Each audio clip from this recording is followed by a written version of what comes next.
DM, Aaron Raphael Amin, and I am a disembodied voice today. But that does not matter because we always have the party and the working cameras are on them. Say what's up, say hi while I start the record button. Hi. Hello. You know, it's always something. Yeah, we roll a lot of nat ones, but that's what happens when you roll a lot. Like, I think that's just like it's statistics, you know? So thanks for jumping in and helping us beat the odds together. As always, check our QR code. We got a lot of things on there, like our Instagram, our Twitch, which are obviously here, our Twitter, our YouTube, our Dice Legion coupon, our friends, mates of Fates, Beyond the Review, TT Tomes. Lots of good stuff in there and lots of good stuff here.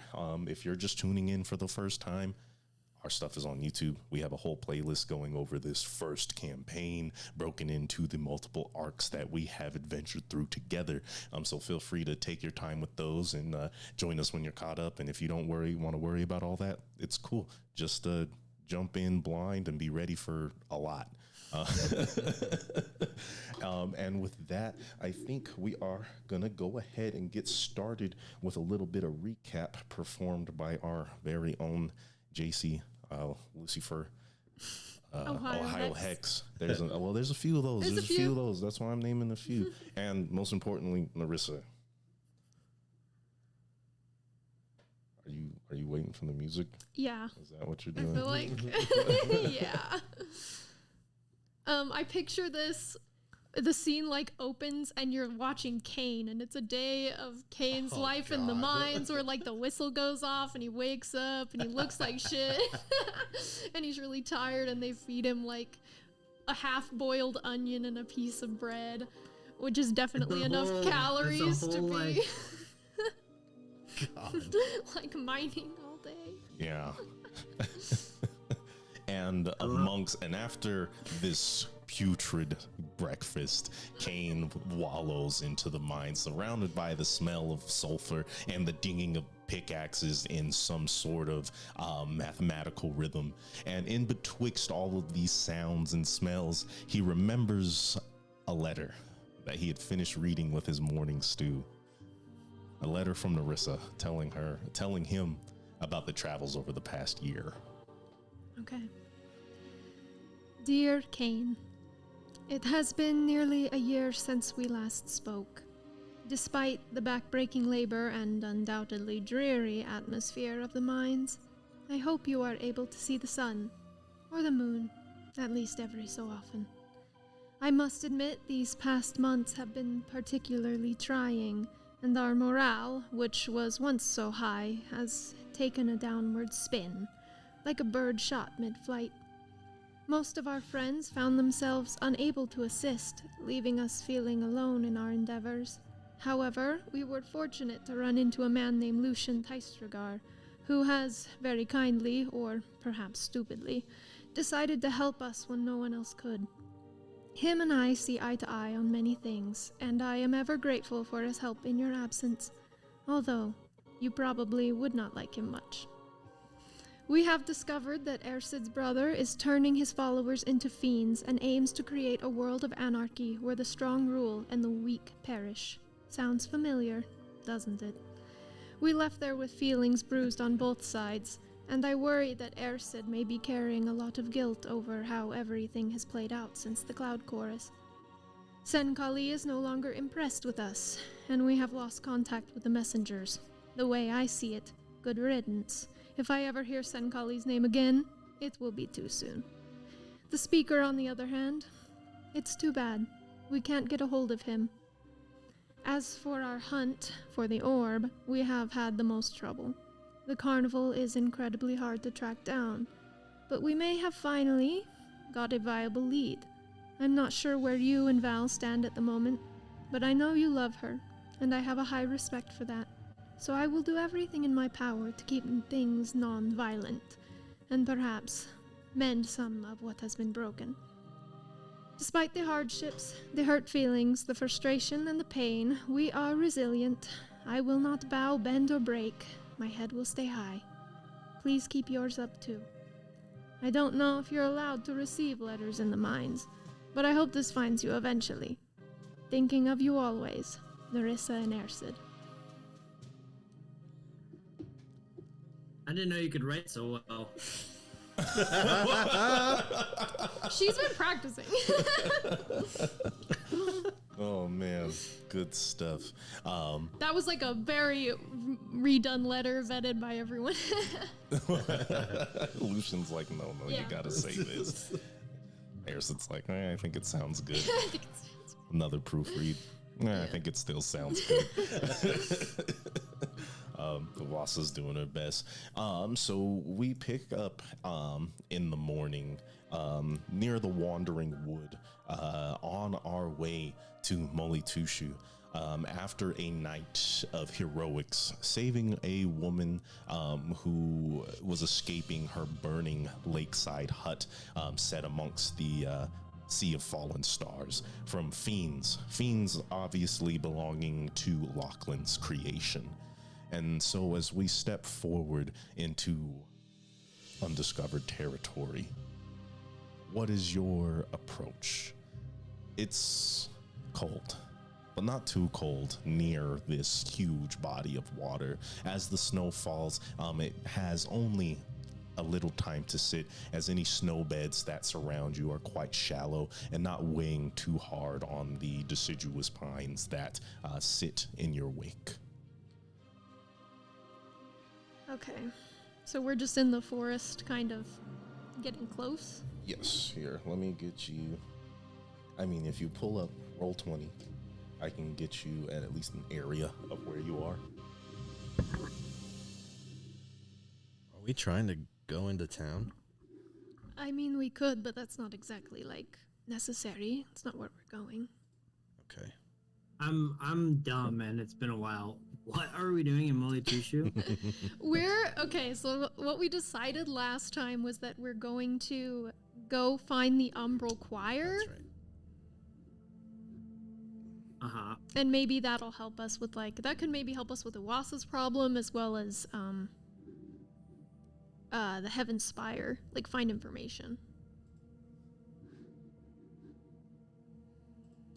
Because that's right. yeah, because we saw they're we there. successfully scried on Val. Yes, we did. Excellent. So the planning begins. There are many different approaches that it sounds like you are trying to take into the area of Molitushu and the Silver Peak surrounding. So I mean, yeah, tell us, where do we start? Okay. Do we want to go into Molitushu? Get a lay of it. Maybe you can find something to snag so we can teleport in if we need to. Or do we just want to go straight for the choir?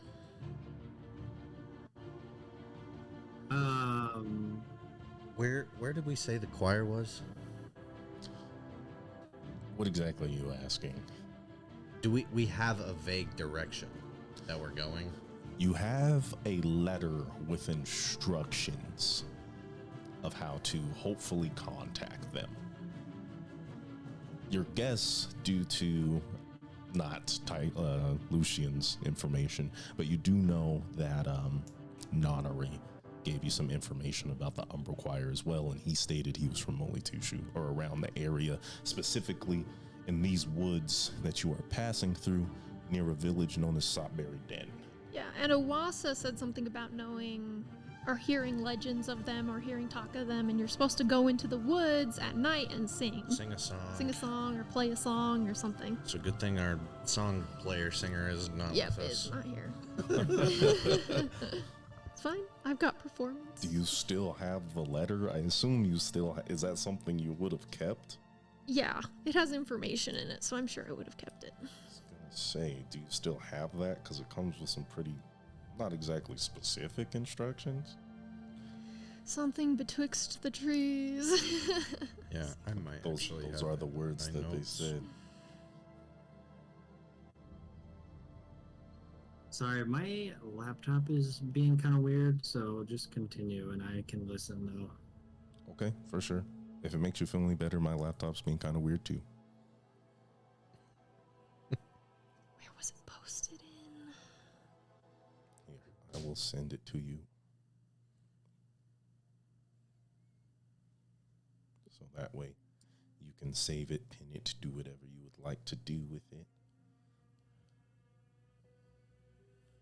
But this is what would I call it? A puzzle in and of itself. So you should see that in the Discord.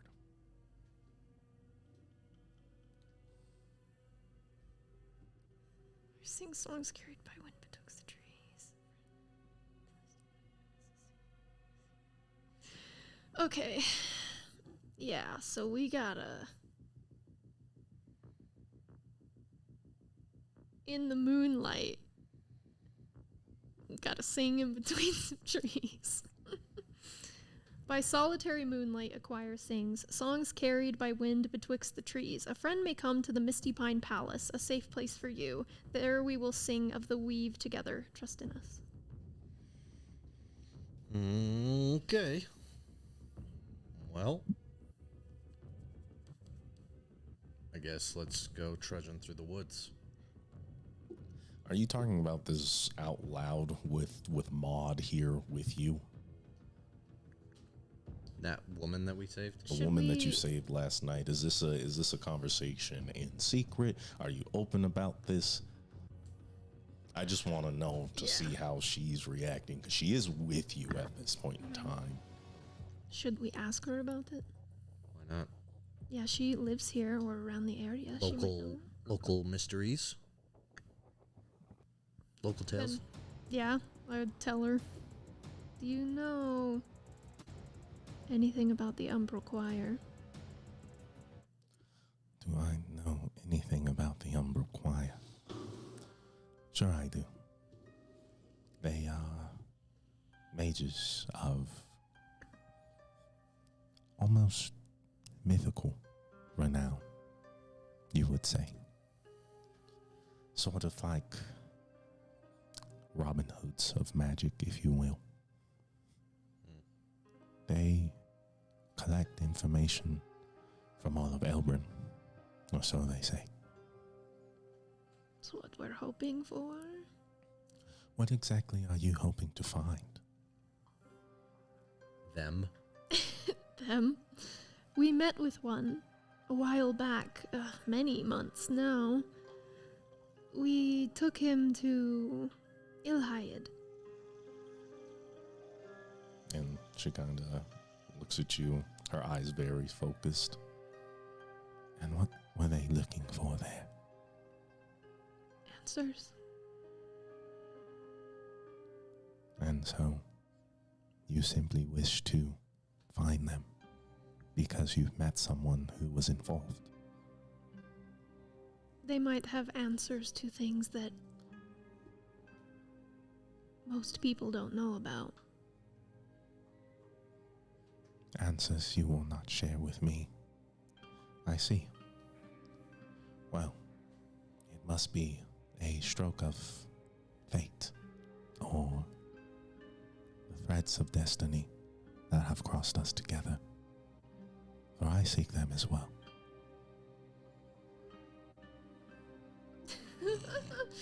Interesting. Why? I asked you first. Well, I'm seeking them because my friends are seeking them. Well, acquaintances. But We're now you have an answer, so one from you now. I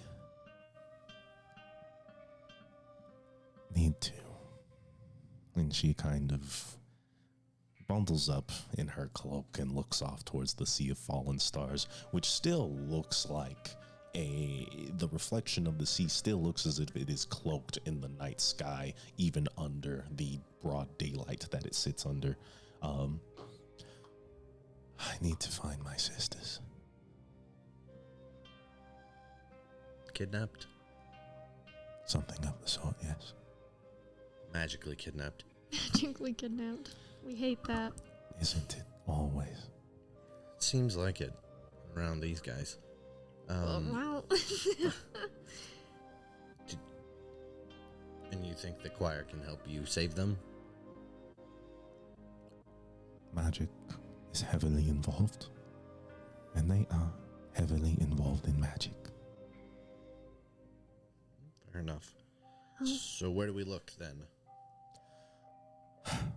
This is the rock and hard place I am stuck in between. I know they are supposed to quarter themselves in the Wandering Wood. How far from Only Tushu, I have no idea. They could even be deep in the Silver Peaks, as she looks off to the actual silvery mountains that seem to crest over the canopy of the forest, almost mimicking the edges and peaks of the forest itself. That is as much as I know. They are here. Then and I'll just show her, like, the note that I have. What we've gotten from this is that you're supposed to walk in the moonlight between the trees, maybe sing or listen for a song. Will you let me see this? Sure. Mm-hmm. Oh, no.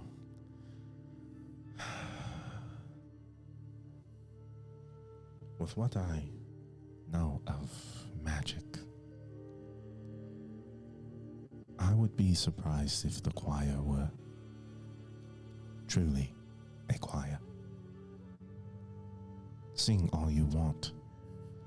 I am not sure that is the summons we look for. Then what do you think it would be? There are many tales of dragons that seep into this world we call Elbrin. And in those tales, that is what dragons do. Creatures born and made of magic tap into the weave through the power of song. So I believe it must be magic that we seek. Do you know how to cast any? Because you're looking at a group of people who really aren't that good. And she smiles. Luckily for you, I am talented. Oh, good. Thank God. Seriously. However, we are missing a key component if this letter is to mean anything. Moonlight. Does it need to be a full moon? Or any moonlight will do? I am sure the fuller the better. However, we stand at the end of the wane. So, chances are as slim as the crescent. Great. So, do you think maybe heading into the city itself and then coming back out, it will buy us some time, it will allow the moon to wax? And she looks up and sort of studies the sky. And after a while, she points and you see what is the waning crescent of the moon during courtship. Looking at this, it'll probably be a new moon within the next 7 days. Oh, okay. So there is still some. Okay. I mean, go ahead. we can try with what we have now. And if we don't find it, then more moonlight hopefully will help. Yeah, no, it's worth trying. Like I said, if we can't find it yet, if we need more moonlight, we can just come back down, try again. I wonder what their concern is with the state of the moon. It is a powerful thing. Saying a power simply thrives in night. True magic that I'm sure they covet. She starts to stroke her chin.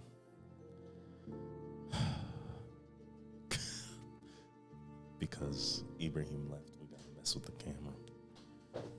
Oh, it's just the top of our heads. That's funny. Looking good, you guys. Cool. Okay. I don't know anything about the moon or its magic, but we had a friend that did. And so that's not super helpful right now.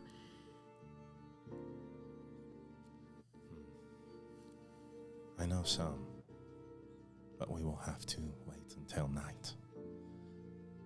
In the meantime, I do not believe I will be venturing into the city with you.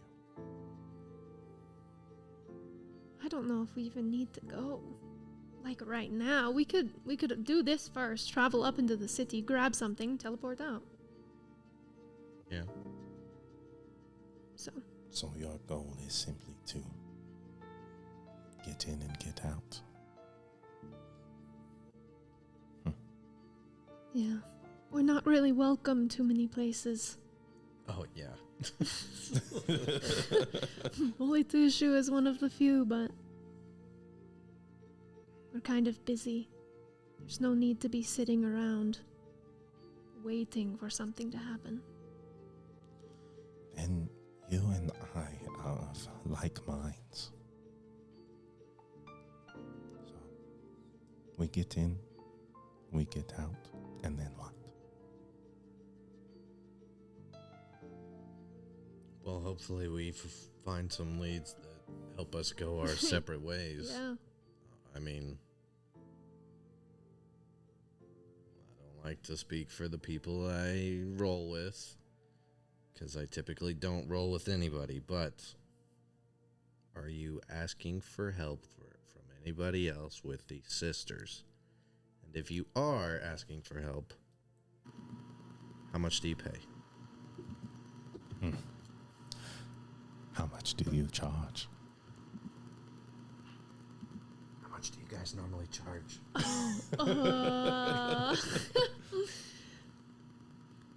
Like, I guess it just depends on 10,000 gold. Okay. Oh man, that's a high ask. That's a high I want to ask. see what she says. You start high. Okay, go ahead and roll persuasion for me. So good at that. 10,000 gold. I'll help him. What do you say to help? I'll say I don't know the context of this because I just jumped in, but Okay. I'll say that we're the best. We're the absolute best, and with the best comes a high price. You saw us kill those monsters lickety split last night. It's just something he Okay, says. I'll give you advantage. 14 minus 1, 13. With advantage? Yep. The Is first it a one was a -1? 6.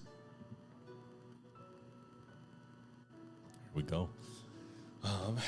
And she looks off into the forest and sort of kind of slows her pace.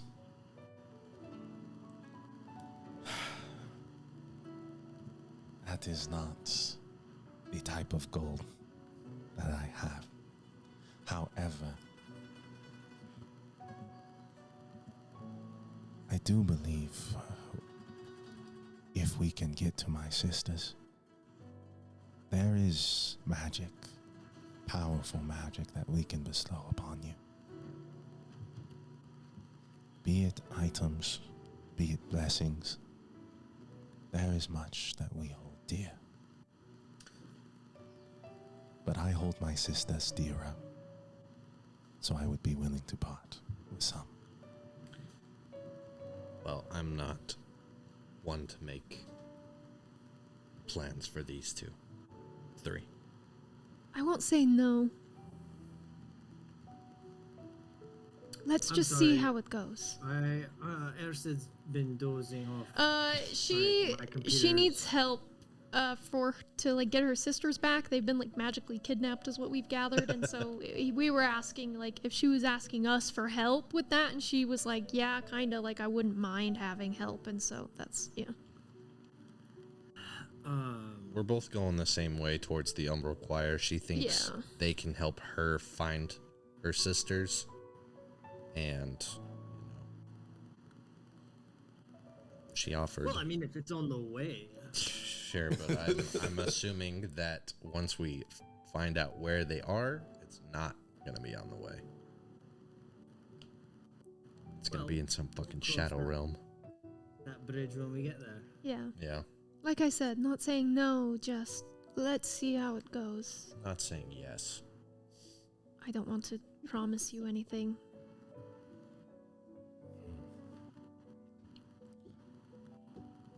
Then, if I am the one to get you audience with the choir, I hope at the very least you will support my cause as far as the choir extends. Fair's fair. And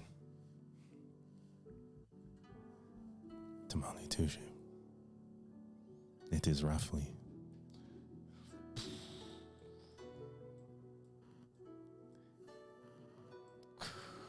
that's gotta be like 4 or 5 days away. What Molly Tushu is? Yeah. If you guys are probably near Sopberry Den, so going to Molly Tushu is gonna be a little bit of a travel. It sits within the peaks. Molly Tushu. Yeah. And then the forest right there next to it is the forest where we're assuming we can find the Umbral Choir. It just says trees. Sure. Cool. Yeah, well, that's our best guess. It's probably in the fucking mountains It could that be. look like copycats of the forest. Copycat Mountains. Copycat mountains. Yeah, so you guys are around here, so this Okay. would still be connection of the Wandering Forest, or the Wandering Wood.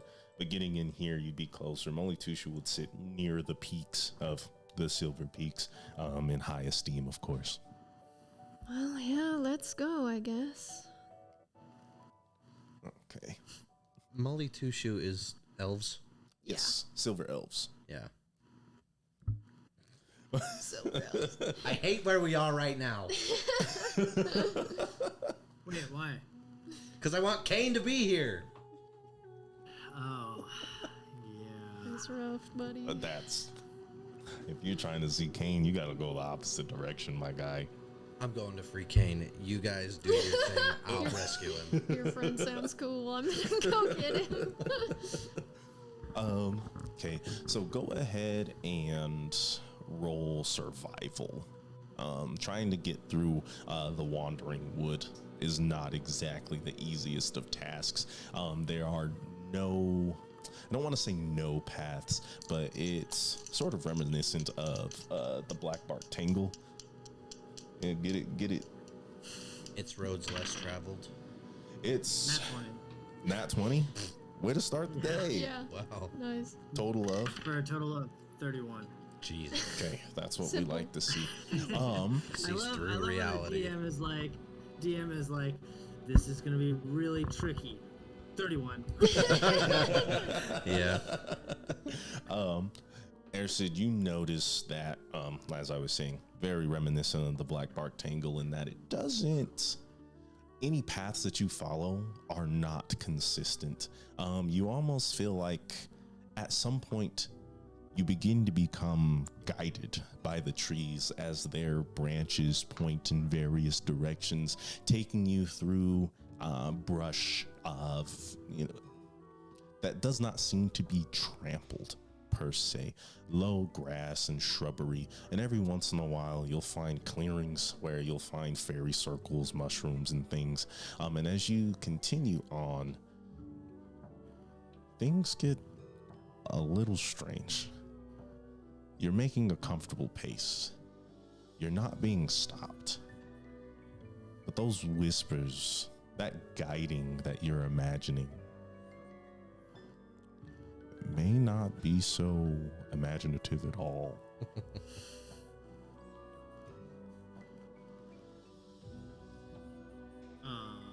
Is only Airsid hearing them? You have a pretty solid passive perception. Let me see.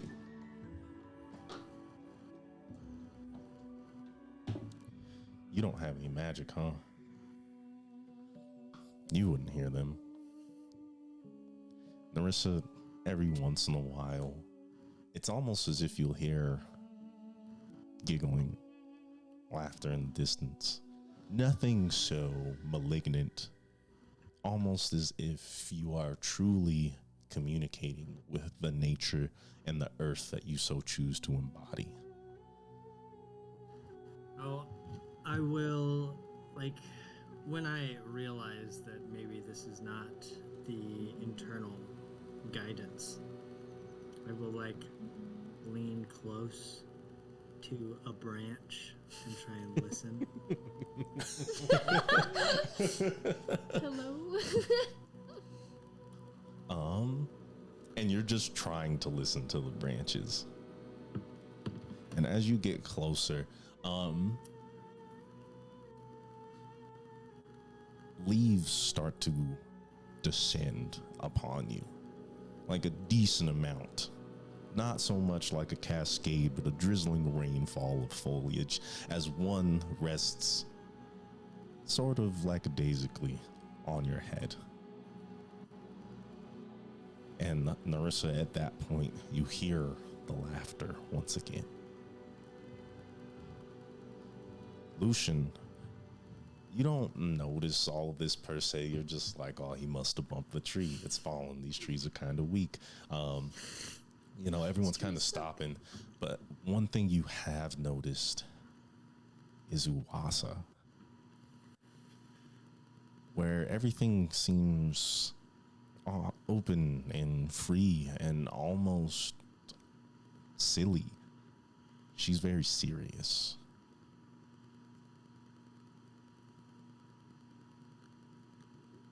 Hey, what's wrong with you? And she's just kind of like walking and staring at Airsid.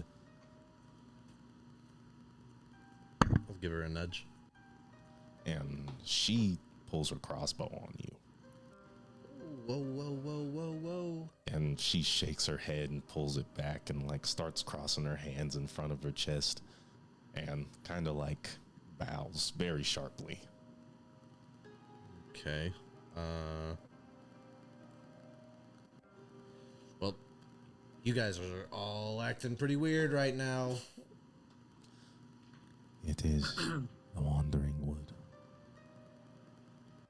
And I see why you need my help. What is this magic we've tramped upon? Tramps? Ever since the Sundering, there have been places in this world that have been extremely affected. For example, Arid. It sits comfortably in a field that magic cannot pass through. So long and so steady that its people have become more acquainted or more adverse to magic, I must say. This place carries much of the opposite. Something is close here. The weave is light, thin. It seems that it is speaking to those who are already acquainted. Is this how we're supposed to find the choir? Cast some magic. A magic, yes. Cast a magic. I do not believe that is so safe. Oh, wait. Is it like Like when you guys were in Melody 2 or Ilhayed? Ilhayed. Is it like Chaos. that? What? What'd you say, Ibrahim? Cast the magic and find out. Like the, what was it called?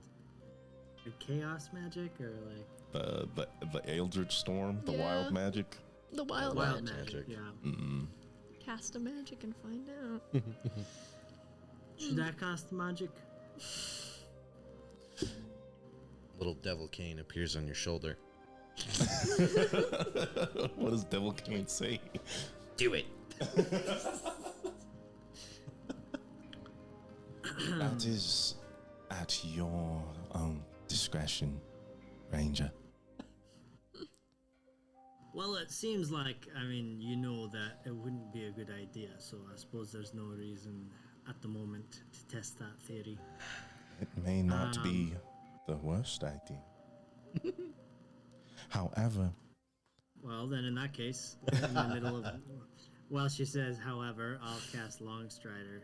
you'll cast Longstrider. Go ahead and roll me a percentile die. Fireball on all of us. 100, 100, 100, 100, No, 100. not again. More wishes, more wishes, more wishes. 3. A 3. Wow. Yeah. That's Almost 100. That's not great. Oh, no. That's Low is just bad. it's just really low. Oh, no. Let's see. We explode and die. Imagine if you just So then our misery rolled is 100. Yeah.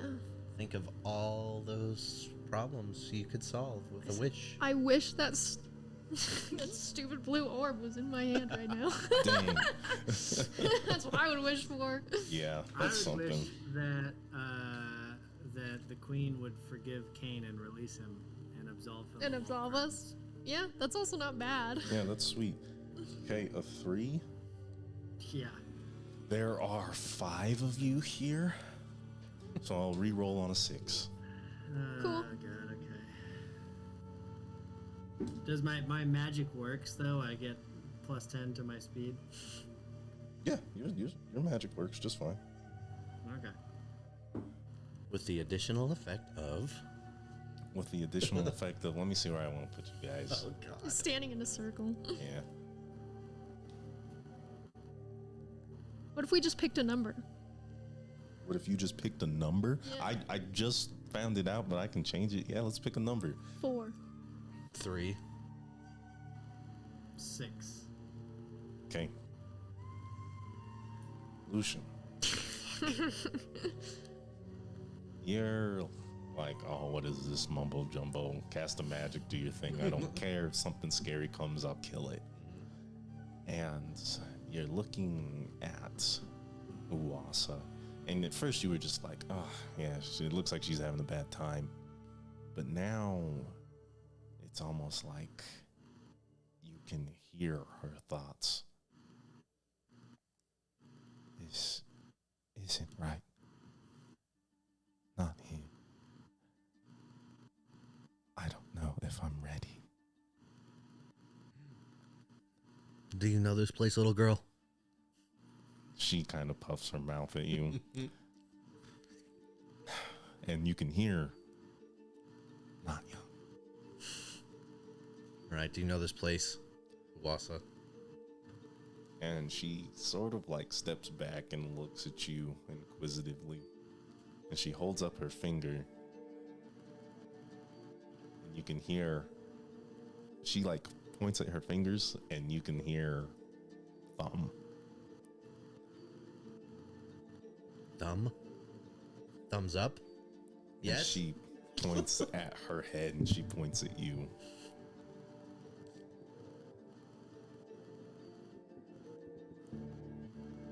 I don't know what you're saying to me.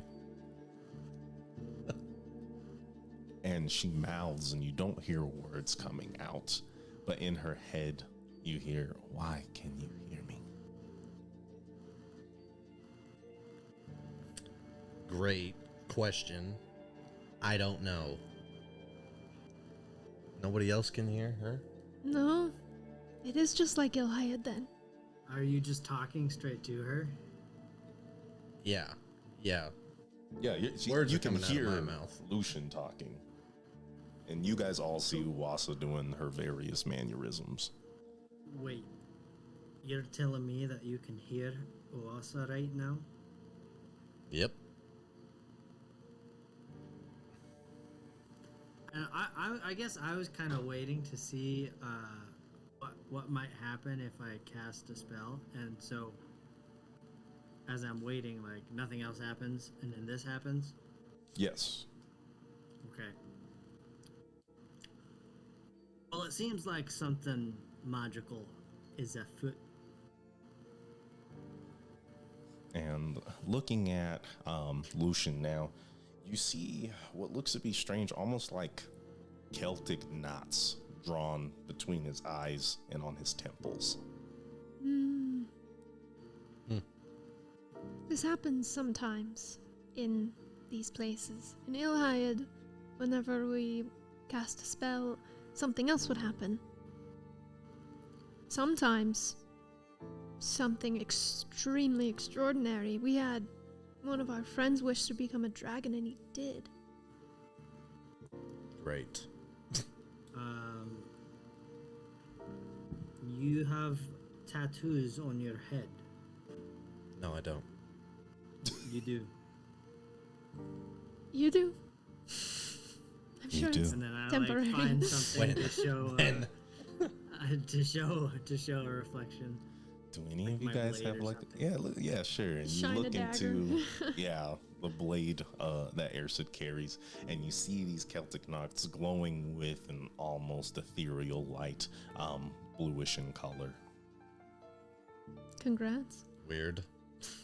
Are you magical? No. This place Apparently is. you are. Well, I've never cast a magic before.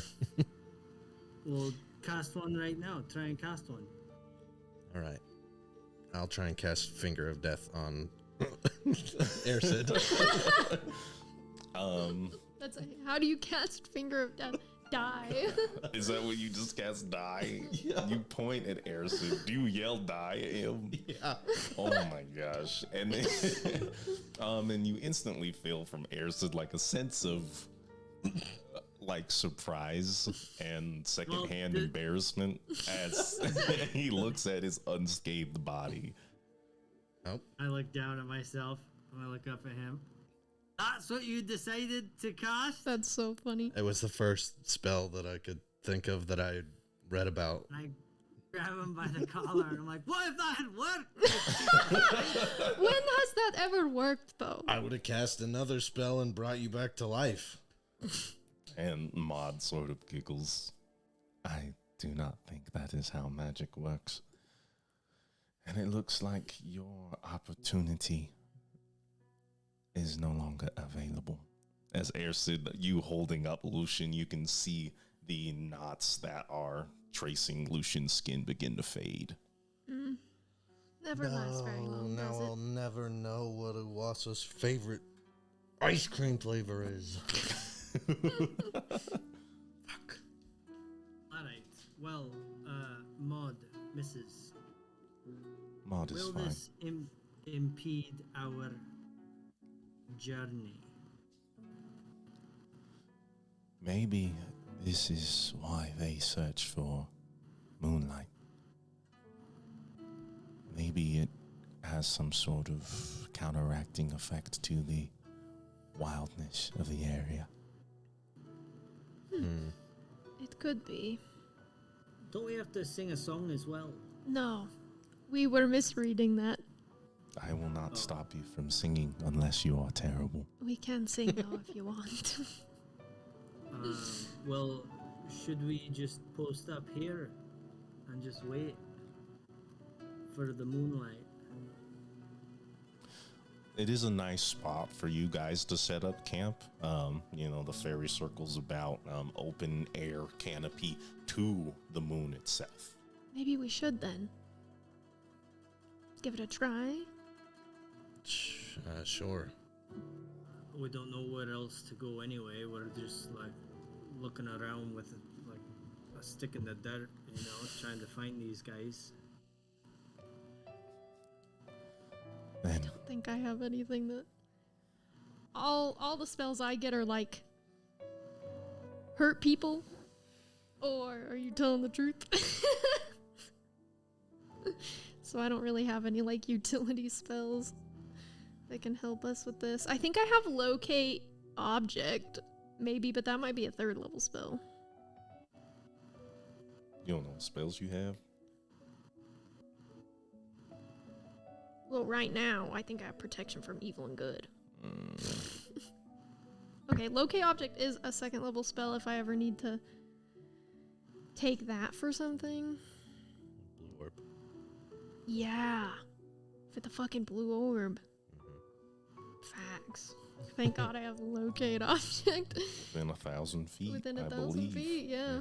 Yeah, that's Pretty- not bad. Pretty decent. Yeah, other than that, I can talk to animals. I can't talk to plants, though. Well, we will further discuss what magics should be used as night falls. In the meantime, Acid, was it? Yep. If you would make camp, I am well acquainted with these woods. I would be more than happy to gain us some food, maybe some game, fish nearby. Oh, that'd be so kind of you. Sure. Setting up camp is my speciality. She smiles and bows, and I will take my leave. As she steps off into the wandering wood, and you can kind of see a sort of mist starts to take place as the day goes on, and that mist begins to envelop Maud as she vanishes into the wandering wood. And the 4 of you are left alone. Did someone follow her? Do we need to? I don't know. I don't trust her. Are you suspicious of her? I'm suspicious of everyone. Well, I could follow her, but I didn't feel like it. I'm not that suspicious of her. Okay. I'm gonna go lay under a tree. Okay. Like, we'll just falls. Thanks for the help. And I You got it. take my backpack up. Fuck. We lost him again. No. Damn. He starts setting up camp. He starts setting up camp, and Wasa's kind of helping him, but you guys notice that she's a little distracted as she goes on. What are you all trying to do as you prepare for the night? He's back. Yay. It's so weird. I have no idea why that happened. I guess I'll try and work some of those bones out into... Oh, throw knives? Yeah. Okay, bone darts. Are you going for darts, knives, daggers? What is the goal, the end goal with this weapon? I guess...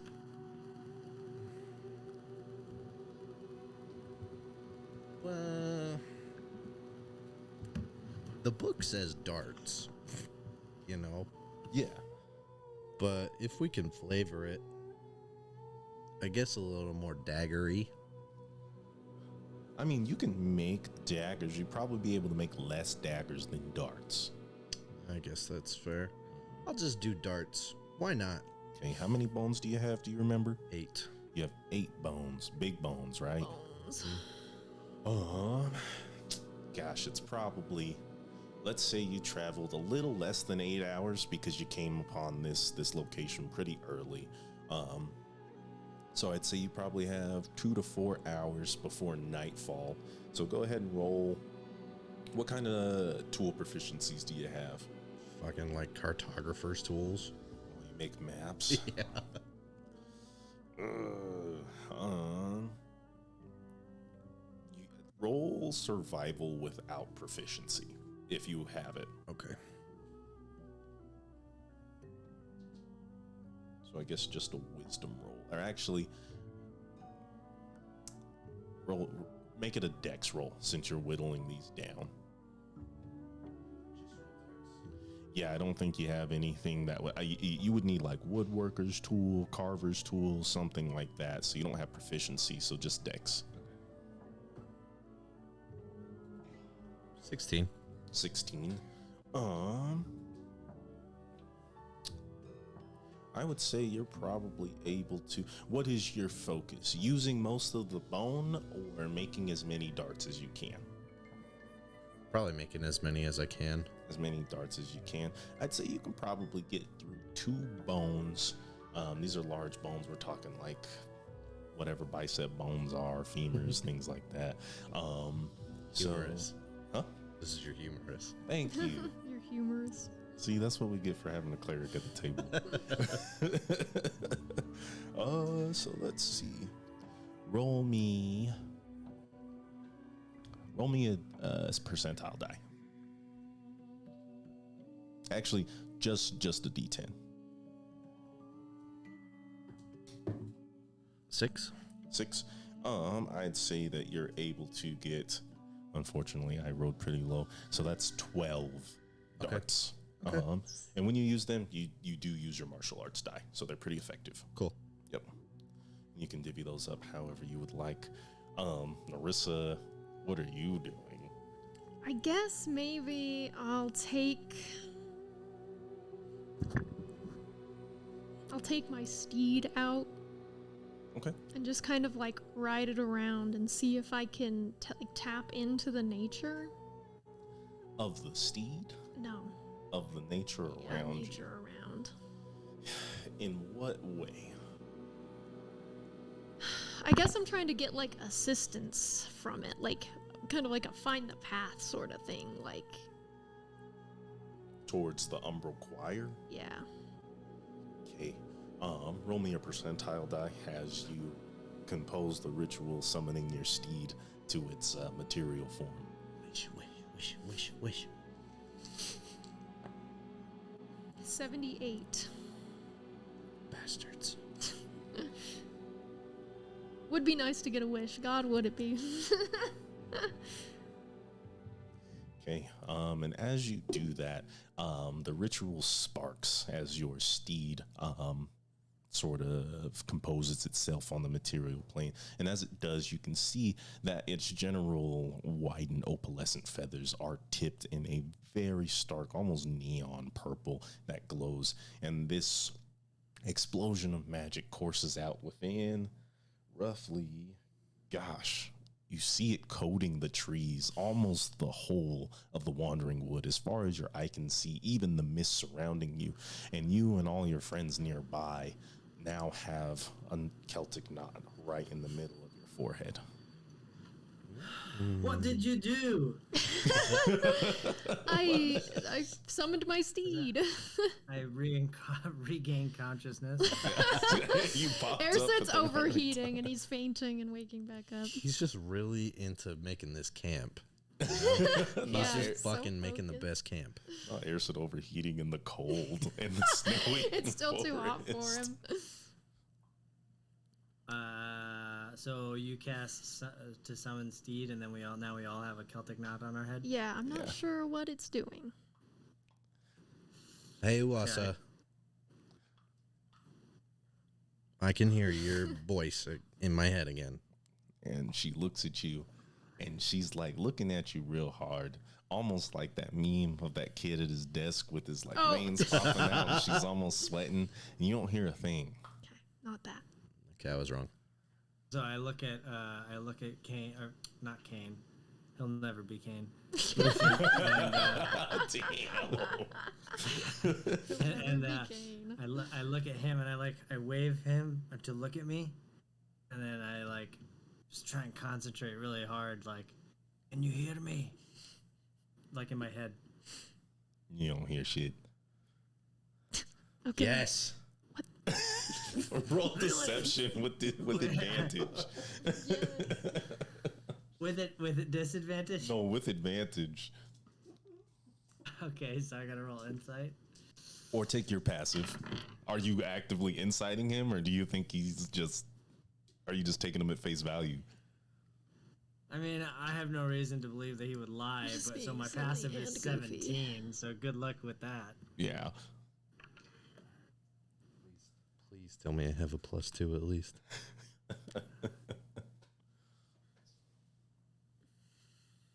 No. Where the hell is it? No, I rolled a 16. Oh, 15 you have a -1 to wisdom? Charisma. to charisma. Oh, it is deception, duh. Yep. I'm so sorry. And you can tell he's easy pooping you. My eyebrow crunches immediately. No, you fucking cunt. Silly. Sorry, man. Sorry, I don't know. This one wasn't as cool. I don't know what it does for us. You feel a certain mental resilience. That much I can say. Oh, okay. All right, I'll hop on the horse and I'll just be like, all right, set up camp. I'm going to see if I can find us a path, maybe. Okay. So you're looking for like an A path? actual path. A No. path to what exactly? A mental path. I think Garrett's asking Narissa. Oh, Yeah. I'm just trying to see if maybe this magic leads somewhere.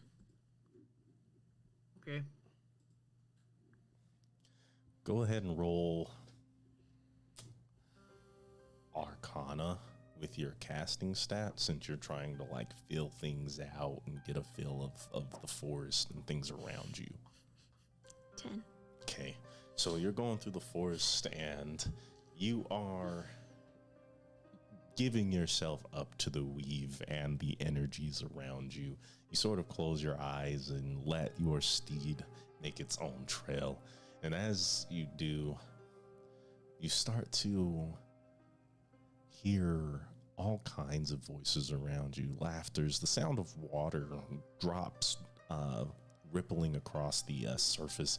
Sounds right like it's right next to you, but there is no water near you.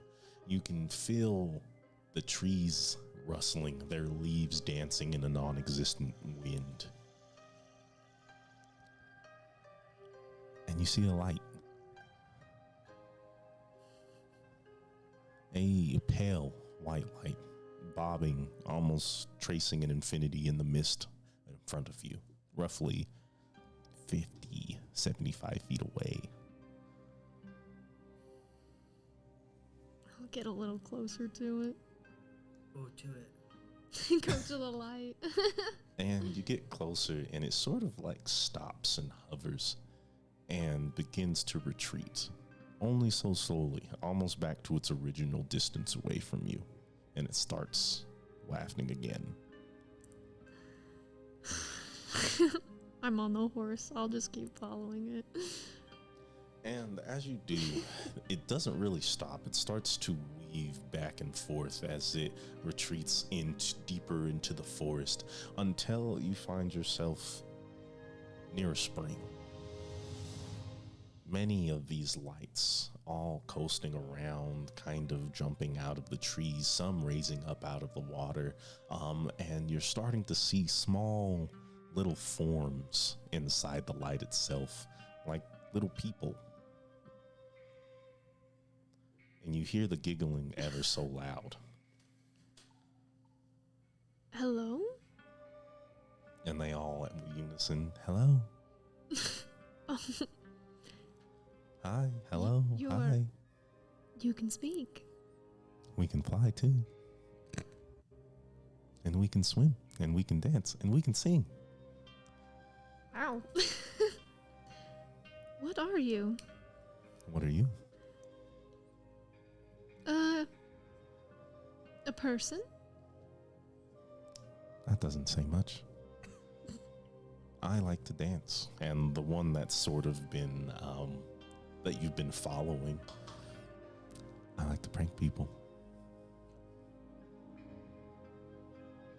Prankster, if you will. Dancer, if you will. Singer, if you will. Swimmer, if you will. Oh. I protect people. Protector, and they all sort of, oh. And what is it that you protect? I protect things that I love. Aw. And they all just kind of like swoon over you. Their lights going from a pale light white to more of like a pink as they start to gather around you. And you start to see their forms a little more clearly. They look like they've been made out of leaves with water in betwixt them, sort of forming the muscles between the skin. Their hair wafts up, which looks like almost like a water spout at some points. Some of them have like twigs in the mix, but they all resemble like little women. And you all just live here? Well, yeah. Have you ever heard of the Umbral Choir?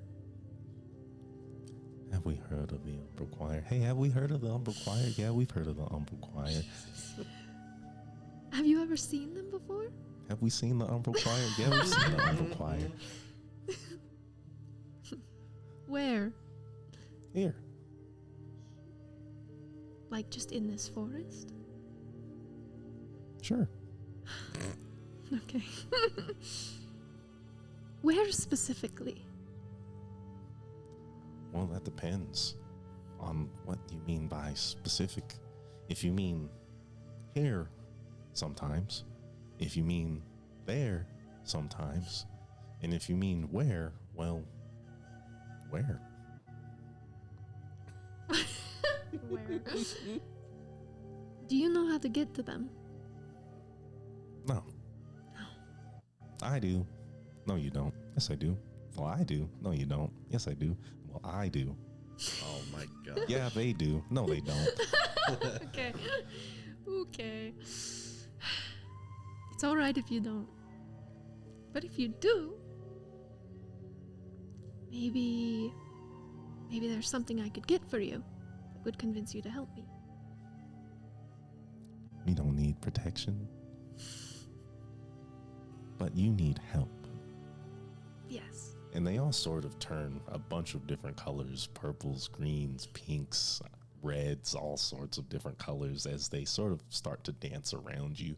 And one of them holds up their hand and they all sort of stop and they bask out around this spring that burbles in front of you. Lily pads and lotuses and flowers all drifting across as they sort of pull you closer. This might help you. Maybe. I'll go. For better or worse. Yeah. You get into the water. I'll get near it. You get near the water, and it is the most obvious well of magic that you've ever experienced. An almost comforting level of calm soothes over you like the water itself as you look in and feel a true divine connection to nature.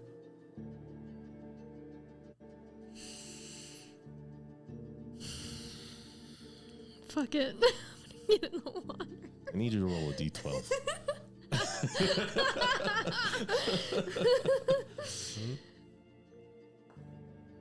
One. 1. Yeah. 1.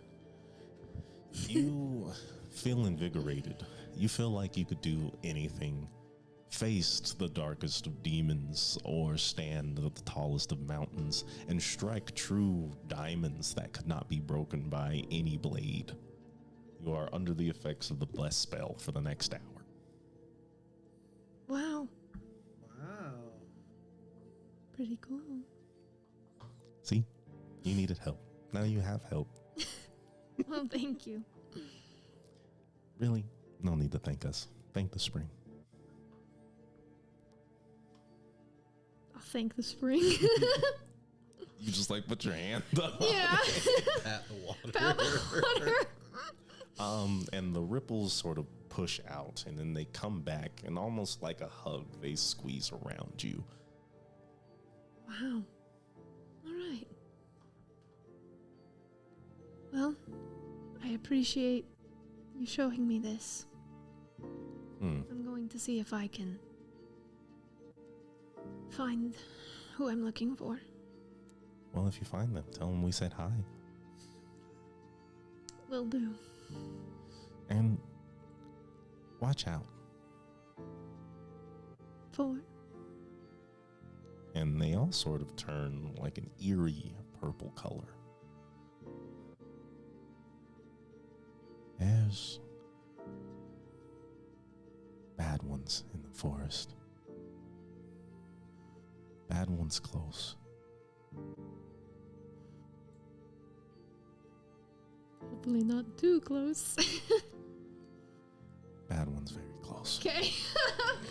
That's awesome. All right. Stay safe. Oh, we'll be safe.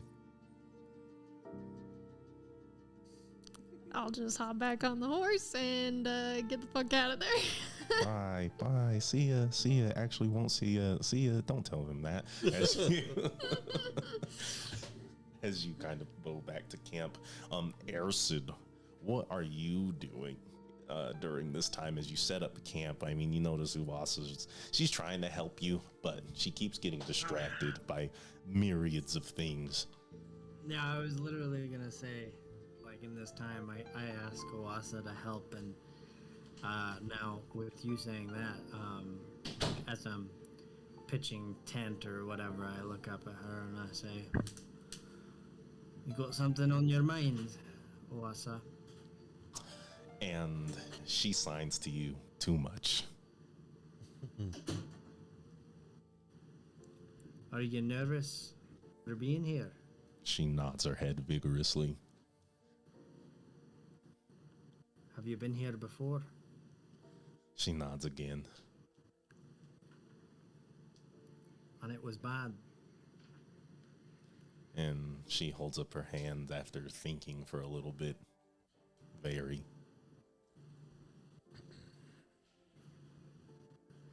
Well, this time you've got me, and you've got Narissa, and the other bloke, I guess. Maybe he's helpful. And Still yet to see. she giggles silently, and she comes next to you and gives you a hug. A tight hug, a big hug, a long one. And I am taken aback, but I embrace her sweetly. And I whisper to her, "It's gonna be okay. I'm not gonna let nothing bad to happen to you." And she looks at you directly in the eyes. You can see the tears welling up in hers as she steps back and sort of points at the tattoo that stains her neck. Mm-hmm. And she signs to you. I know. I trust you. And I hope that I'll be able to speak to you with my voice and not just my hands. Well, I'm excited for that, but I also want you to know that I would love you even if you could only speak to me in your hands. And her eyes grow extremely wide. Her face turns a sort of ruddy red color as she steps back into the camp, almost stepping into the fire as she trips and looks around. And she looks at you. I need you to roll a general charisma check here. Dropping the big L word, bro. Yeah. That's a big one. That's very serious. General charisma. Okay, what are we doing with that? Oh, Jesus, that's +0. Oh, Come on. Whoa. The power of love. The power of love. 16. Okay. 16? Yeah. Okay. And you can tell you've known Wasa for a good while now. I mean, you're looking at a year and a half, 2 years, working together. And you know when she's in fight or flight, you can see that her feet are ready to run, and it takes everything in her to stand, her face glowing in the firelight. And she smiles. And she holds up her hands. Ersid, I will not tell you that I love you. Not until I can speak it.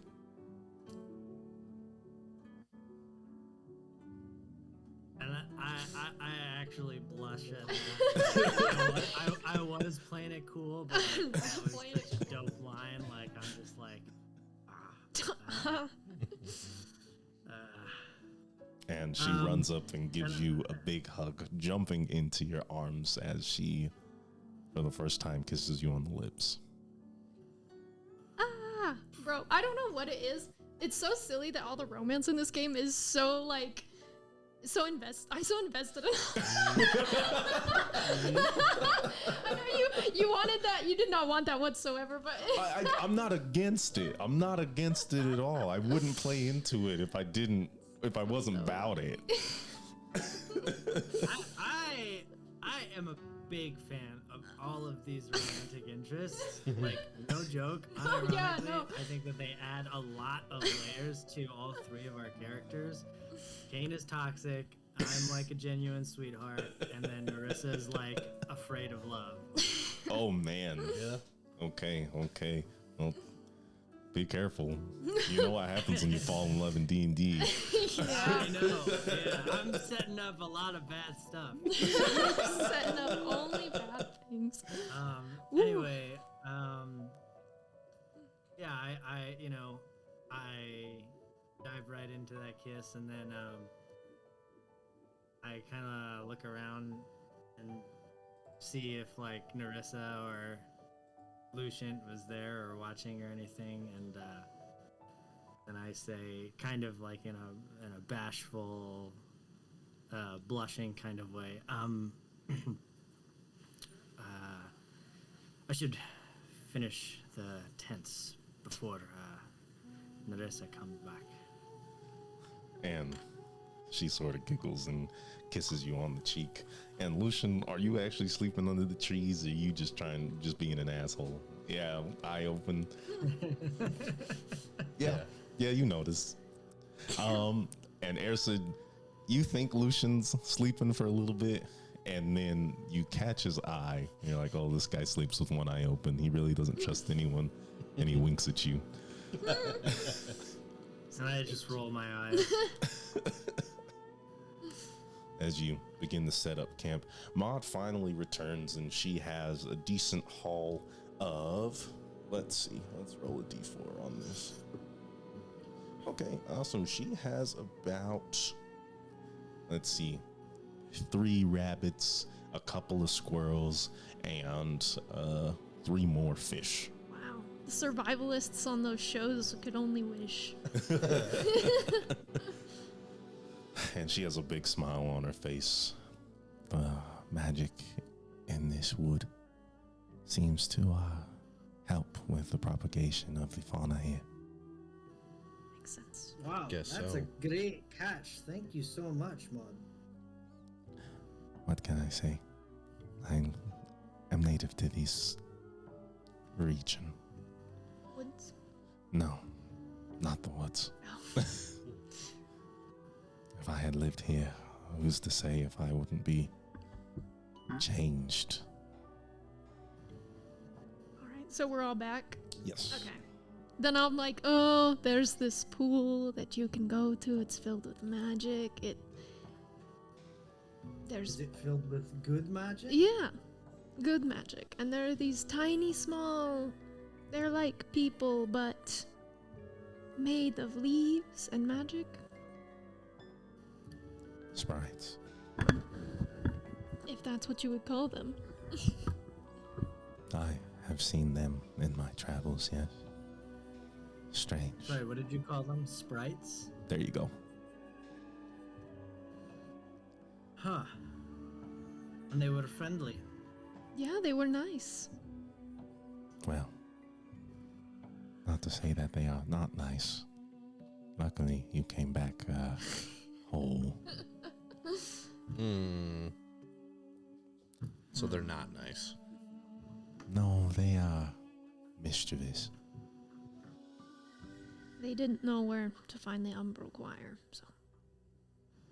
Can't expect much of sprites. They did warn us that there's something around here, something dangerous, but I don't know. I guess if you can't really trust them too much. Never trust a sprite. Jesus. Never trust. Well, that's why we take watches. All right. You're afraid of sprites. Sounds like you're afraid of sprites. I said Yeah, never I'm trust a afraid. sprite. I don't fear them. I'm afraid of what they said to be afraid of. Well, living in fear can only get you so far. And Ersid, Lucian, what's your passive insight? Passive insight? Yeah.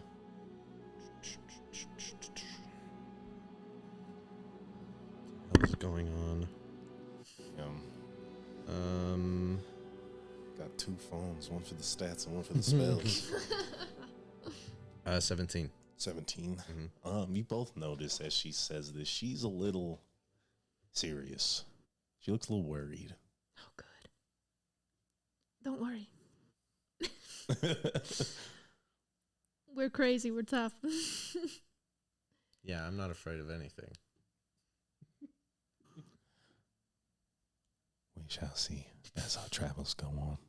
So are we cooking, and then we're going to try and see if we can find the path. I would have Yeah, thought the you read my moonlight. mind. All right, sounds good. And you all eat and you all do your thing. The night goes on. And the moon finds itself comfortably sat almost in the middle of this little quarry that you found yourselves in. And Maud stands up. I guess no time is better than the present. Mm-hmm. Hey, Maud, really quick, before we take the present. Why did it just so happen that you and your house was blown up by demons? Did you see any other huts on the tier? Or the sea? Well, no, but doesn't mean there wasn't one. Did you see any ruins? I was alone. I was unprepared. Has that sort of thing happened before? Vicious demons coming unannounced. I have seen many a fiend in this locale. Generally, I'm able to hide my hut in time. These ones were a little more discerning. Do the fiends and demons have anything to do with your sister's disappearance? I certainly hope not. Yeah, me too. Wouldn't want to travel to the hells. She laughs. You shouldn't joke about that. It wasn't so much a joke. Then no, never. Who needs the hells when you live in a world like this? Truer words have never been spoken. Yeah, we got our own little lair. Gosh, well, maybe the Umbral Choir can help us rid these fiends, find some answers. So, Lucian, why are you so suspicious of me? Hard to say. I guess it's not so hard. I'm suspicious of everyone. Especially when I encounter them with demons. So, Demons attacking me? demons of which I have. And she holds up this bag that's dripping with black ichor. Steal their hearts. Trophies. If anyone asks, I have proof now. I don't know why you're keeping them. You say trophies. Later on down the line, it's some ritual to bring about more. If there's one thing I can assure you of, Lucian, demons and I are not kin. Okay. Okay. Let's see. All right, let's go. Yeah, is the moonlight here? Oh yeah, Moon's been here. Lucian just decided to grill your escort here. And Maud puts her hands together, and as she does, her fingertips begin to glow, and she spreads them out almost as like those light dancers at a rave, each finger with a different color on it as they spread out and begin to circle her and dance into the trees, her hands waving them along as she begins to mumble arcane scripts. Casting spells. Be casting spells.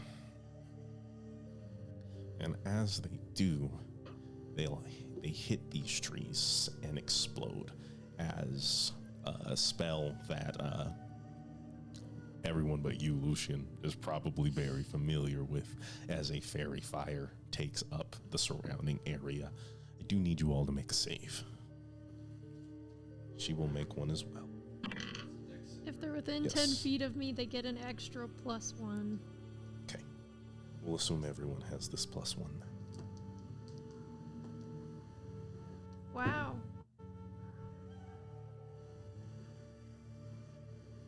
$27. Okay. 18. Okay. 7. 7. Okay. And let me With roll for advantage. let me roll for loss. It was the worst rolls I've ever had. Everyone is fine, but as this sort of, her magic is almost like an icy blue color. Narissa and Wassa are coated in these shivering flames as they begin to sort of dance in unison. It's almost like a rhythm when you look at like a wave pattern against music. That's what these flames sort of resemble.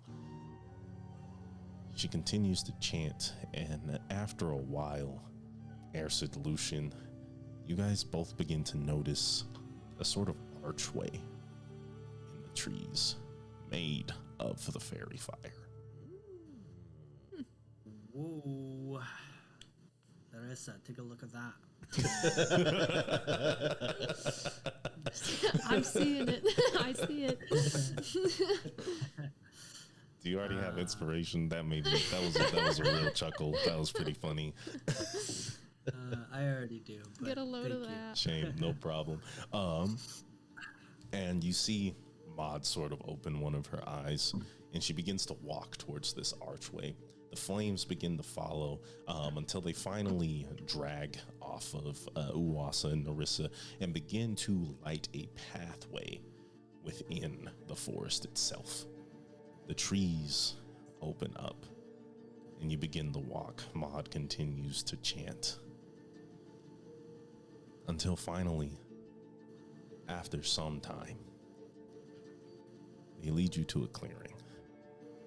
Tall trees, skybound, willows, oaks, maples, all kinds of trees that you know are not native to this forest, begin to bow and bend towards the center of this clearing, where you see effervescent bioluminescent mushrooms reaching out from their stumps from the forest floor, the glowing of what seem to be sprites mixing about with the sound of bats overhead. And in front of you, along a cobblestone path lined with very exotic flowers, is a mansion.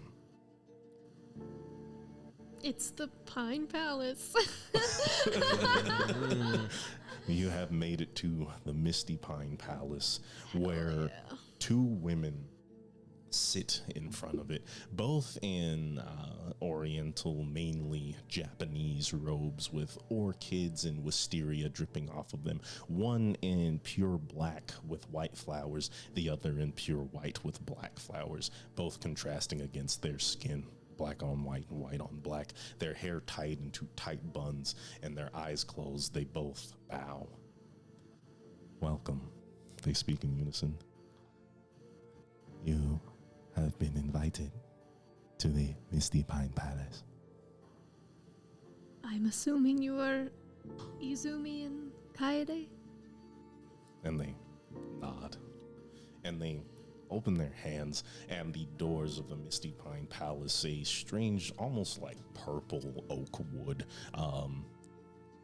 coated with vine-like filigree, open up to a very ostentatious foyer with two sort of curving staircases up to a second floor, and a very non-traditional chandelier falling, as it looks as if the same dancing lights that Maud had cast earlier are chaining down into a beam that looks like a small sun. Oh, this place is fancy. To say the least. And you walk in and you see that every single wall, no matter where your eyes land, is lined with books in this giant library. Tomes upon tomes, some large, some skinny, others laying on top of each other. You find some on tables, just as well put together as the rest of the home itself. You see what look to be... As I am just walking by, I'll just like pull, just pull it off and look at the title. This one would be the aspects of the many gods of Elbrin. Put it We back. might actually be able to find some information on stuff we've been looking for here. And they both sort of, it's almost as if they appear in front of you. They're so silent as they make their way through the foyer, and they bow once again. Our master will be with you shortly. Oh, okay. Please. As they sort of hold their hands out, you see as the door closes, exactly 5 chairs, laced in felt, sort of like golden wood pushed together, very comfortable and luxurious, ready for you to be seated in. Is that Lucian's face? Yeah, his face is like...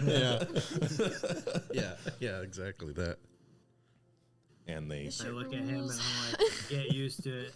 Yeah. It's so real. I'm not even phased, just another day in my life. oh no, Yeah. I need to take this song off. The chairs come to life. Yeah, dude, roll initiative. All right, take a seat, cross my legs. Yeah, I'll sit down. And these ghostly individuals all sort of come up to you, dressed to the nines, very dapper men and women, maids. They bow before you. Is there anything that we can provide while you wait, Sortier? Drinks, What would you prefer? something hard, and an ale. Understood. And the rest of you? Yeah, whatever you have that's your strongest thing. Yeah, so one of your local spirits, no pun intended. And they all give you a small giggle. Local tamale tissue, I'm certain, yes? Sorry, what was that? You cut out. Oh no, local to Molitushu, I'm certain, yes?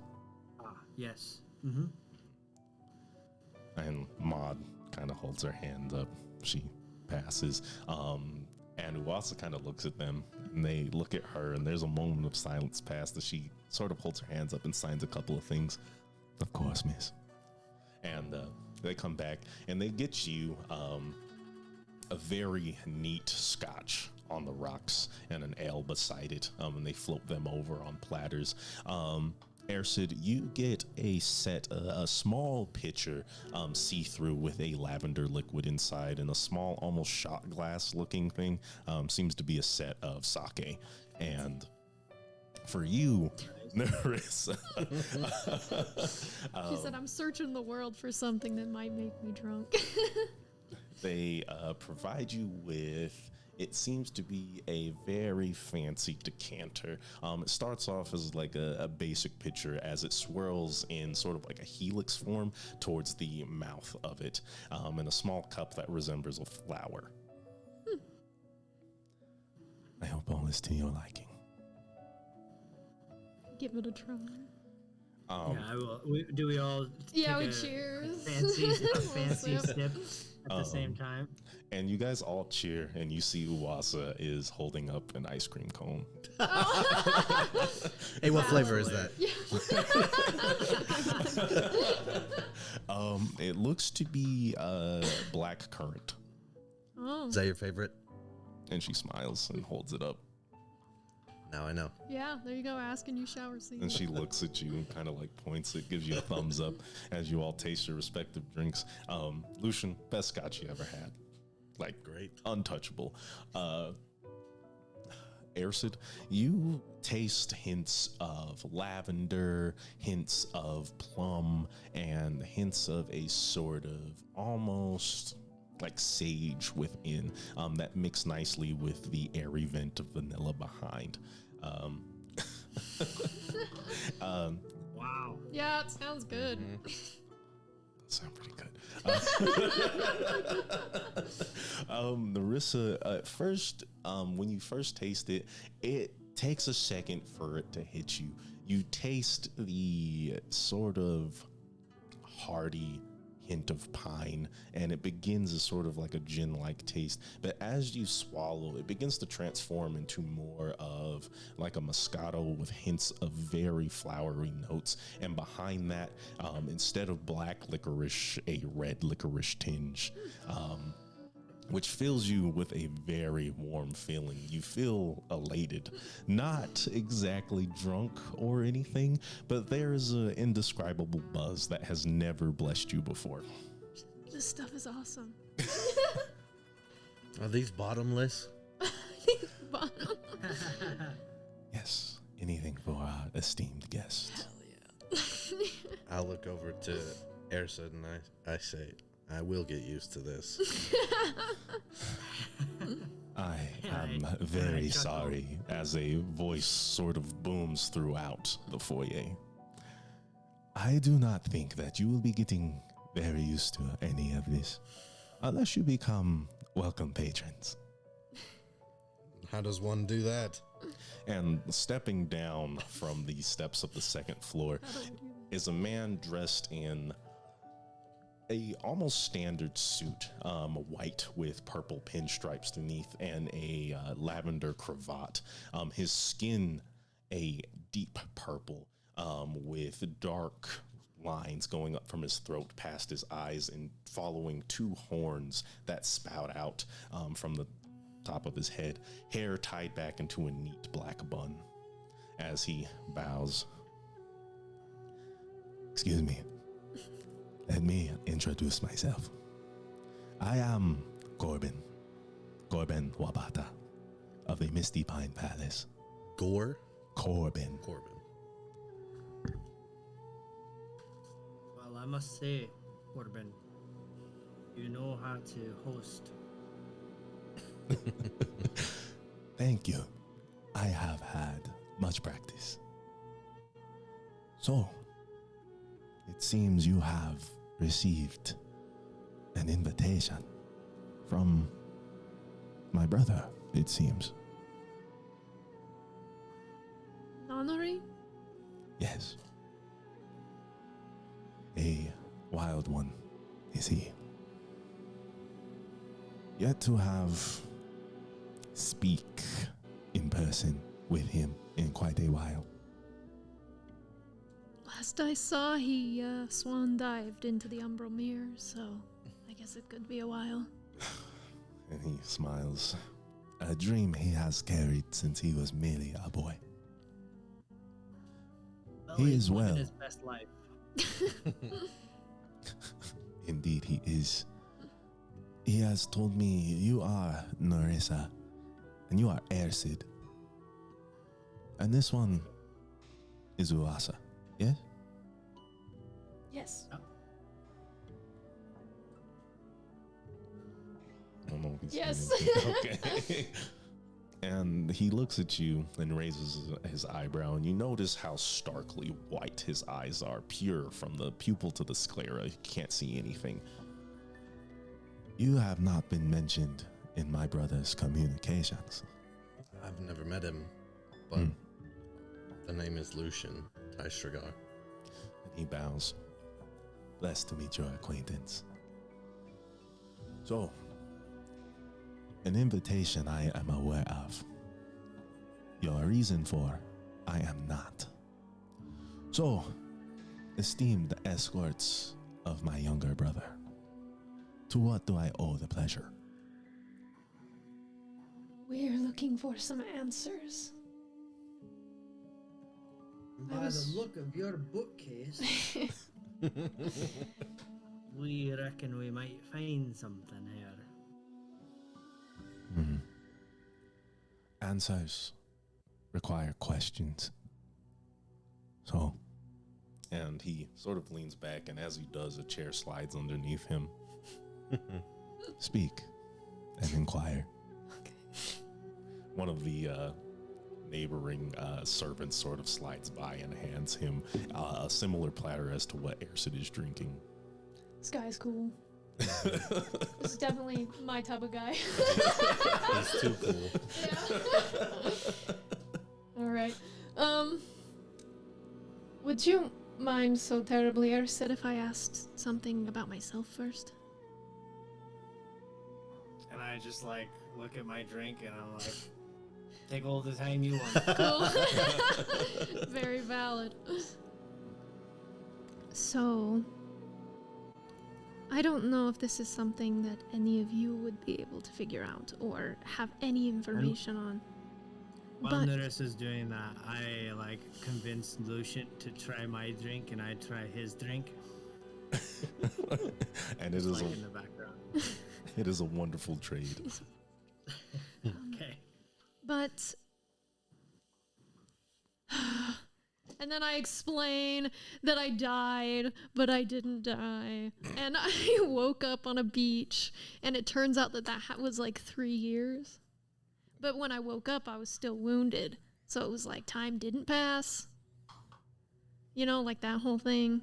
Mm-hmm. So then I have dreams, and I see these squaddles in them, and they are messengers for the real god that is trying to talk to me. And I think he's a giant, but I can't tell, and he won't tell me who he is. He said to find the Church of the Plains, but I mean, you know, look at me. It's not like the Weiss Guardians really want me in there. So I'm trying to figure out who this might be. I have a couple of hypotheses here. However, if I were to give you this answer and you not find it yourself, how do you think this deity would feel? I mean, I don't know. isn't she finding it herself by finding someone who knows? Is that true? They have given you a goal as he begins to peruse. A destination to find this church. And that you will find answers. Now, if I am to, quote unquote, introduce you to one who guides you, and I am foreign to this contract, do you trust this sort of discovery?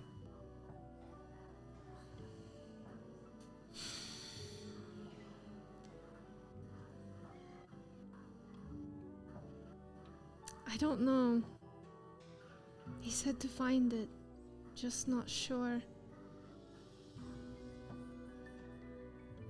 Do you think I should find the Church of the Plains then? The adventurer in me tells me yes. And The best discoveries are those that are made, not taught. However, I am a wealth of information, and I will give you any hints that I may can. I believe in your story, he asked you something about, or tasked you, I should say, to deceive. Is that correct? Yes. And do you know who it is that you should be deceiving? It sounded like myself and everyone is what they said. Think hard about that. Yourself, mentally, spiritually, or yourself, physically, and others like you.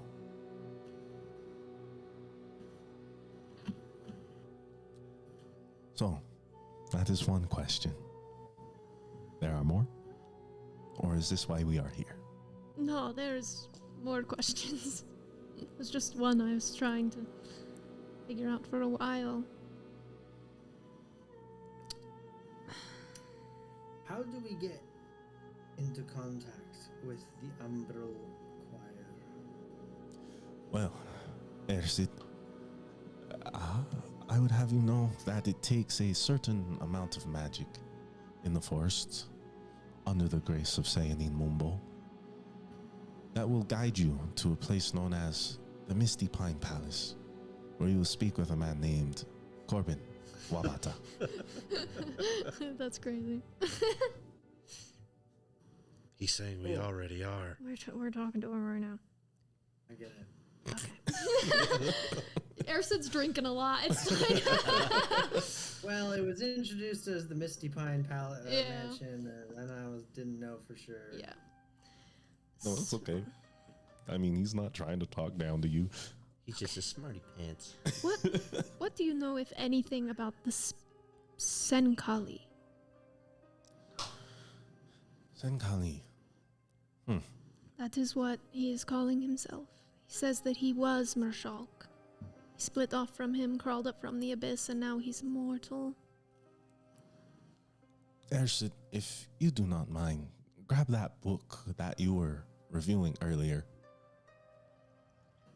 Okay. Thank you.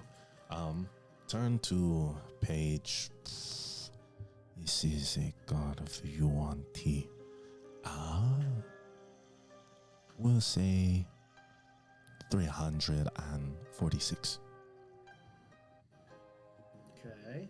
There you should see an excerpt about Mershalk. Follow me. I would much rather have this conversation in my study. This is a little too formal. As he walks you up. Mind you, this is, that wing talks mostly about celestials, fae, more human. This wing to the right of me here, we'll talk about fiends, the undead, necromancies, things like that. As we head upstairs, there will be, and you find yourself upstairs, large halls. These are training halls and beddings for the Umbral Choir as they stay here and go through their various initiations to their levels, their strengths, and here, as you finally reach the third level of the Misty Pine Palace, a large set of double doors once again, is my study. And he opens up, and there's a large wooden desk taking up a good chunk of the room, circular in form. Still more books that lead to balcony windows that look out upon the wandering wood or the nearby forest. There's plenty of foliage in here, and you can even see what looks to be sort of like waterfalls pouring out into many different divots surrounding his chair, his throne almost, if you will, as he takes a look. And as he does, he takes that book from you, Ersid, and sits down. There's plenty of chairs in here. There's plenty of cushions. It's a very comfortable and large space. Let's see, Mershalk. The sleeping viper of the abyss. Strange, they call him a viper, view him more as a cobra. I wonder how Yuan Ti actually understands snakes. Anyway. Very loosely. Anyway, this Senkali you speak of, He considers himself Mershok Reborn. That's what he told me. Here it says Mershok sleeps due to lack of worship, due to the waning of his people, probably due to all the combat that they force themselves under, dwindling their numbers. It seems very counterintuitive.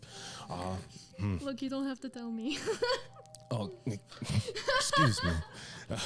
I think aloud sometime. Anyway, here he slumbers in darkness, fire, and ice. What is going on? I mean, they expect that one day he will return, or at least that's what they view. So, if this, which I have heard some about, but not much, he travels with the messengers. He does. Much I cannot tell you about Senkali, but what I can, he seems to follow the lore of Mershok. He is meant to rise again, or at least that is what your people believe. It does not say anything about the form in which he will take or what his ambitions are. I assume they have not changed much. The way he put it, it sounded like he was pretending like he wanted peace, but really what he wants is tyranny. Then I would say yes, his ambitions have not changed at all. He would like to see a world covered in savagery of darkness, where the strongest warriors make their claim. That's what I assume. So, assuming that this is truly Mershok Reborn, this Senkali, where does that put you? What do you want from this information? What can you do about the resurrection of a god? Do you still have that book?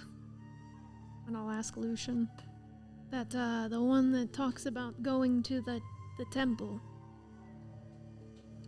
Yes. Remind me this book. Remember we found it in Senkali's room? Oh, And there was that book. The with Tomb of Didarius. Yep. Didarius. Ah, yes, Didarius, talented fellow. So, he wishes to seek the power of a deceased wizard. So, in my assumption, he is not complete.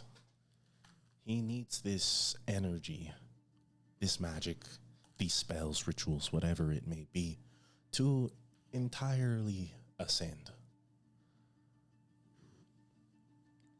So, you are seeking the tomb. We might need to. If he really is Mershok, this is all of our problems. Well, you see, the funny thing about problems and where they belong is they belong to us all, regardless. Your problems, I am now helping fix. My problems, as I think is fair, I will ask in trade. These problems, lost knowledge. Knowledge belongs to no one, because it belongs to everyone. These problems, your knowledge, belong to all of us, just as magic does. And I could go on and on about all of this, but in the end, what I need to say is that I will help you. And by doing so, we will help everyone. So, the tomb, as he taps on his table, and a sort of loose neon portrait of the map of Elbrun pulls up, and he shows you a very similar ping as to what I'm showing you now. Jolt, yes. Dunas Mori. I'd say somewhere around here is where Didarius took his stand. There used to be many enclaves and tribes of turtles that coveted this area, this desert. One of them was erased due to the sundering. And in that erasure, I believe is where you will find the tomb. Be careful, as he was a big fan of riddles, deadly ones. So, if you must study here. I suspect you'll want to take on much history of the Tortles themselves. What you cannot find here, I recommend finding from them. They are friendly people. However, if memory serves correctly, they are under siege. By who? Currently, Indeed. The Yuan Ti have been very quiet since the fall of Dendar the Night Serpent. And of recent I have heard of movements. Most unusually, lizard folk are involved. So, carefully tread, as the only friends you may find on Cholt are most likely the Tortles themselves. Pray that they have not been overtaken. Great. Put that on the list, I guess.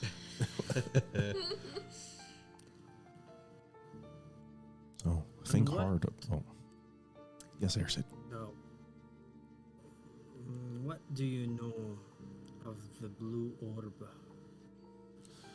The blue orb. There are many blue orbs throughout the time. I mean, even Didarius himself, I'm sure his orb was noted to be blue. Then there's one of Sayane. If she were to ponder anything, it would also be some sort of cerulean, azure, or turquoise. What do you know about this blue orb? Help me specify. Dragon related. The wise card one. And he kind of points around the room, and you see a spectral hand pull a book off the bookcase as he begins to look through it as it meets his hand. The Orb of Dragonkind. These are fun. Strange. So, first, you have proven the existence of this. Yes. Oh We've yes, seen I've held it. You have held. Wow. And he comes up and shakes your hand, and he goes back to his book and he starts to write in the annexes of the pages. You kind of notice he says been found, and first tell me more about more of what you know about this orb.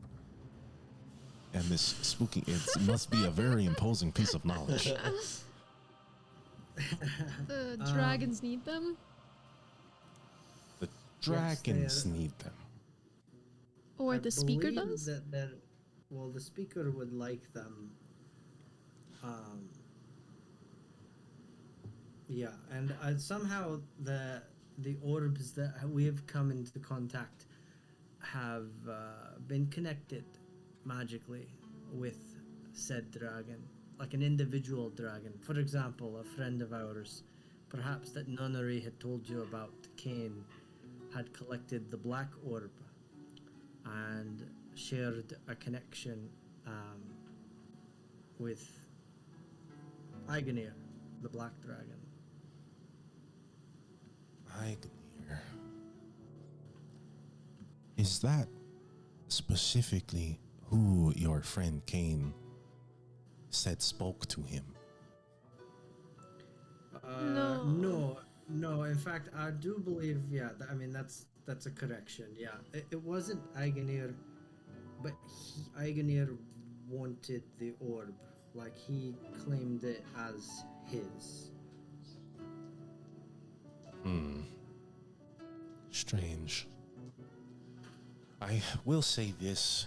What we know of the orbs is that there was a trade from them to the giants. These orbs are merely chromatic in nature. And they did not belong to any dragons when they were traded.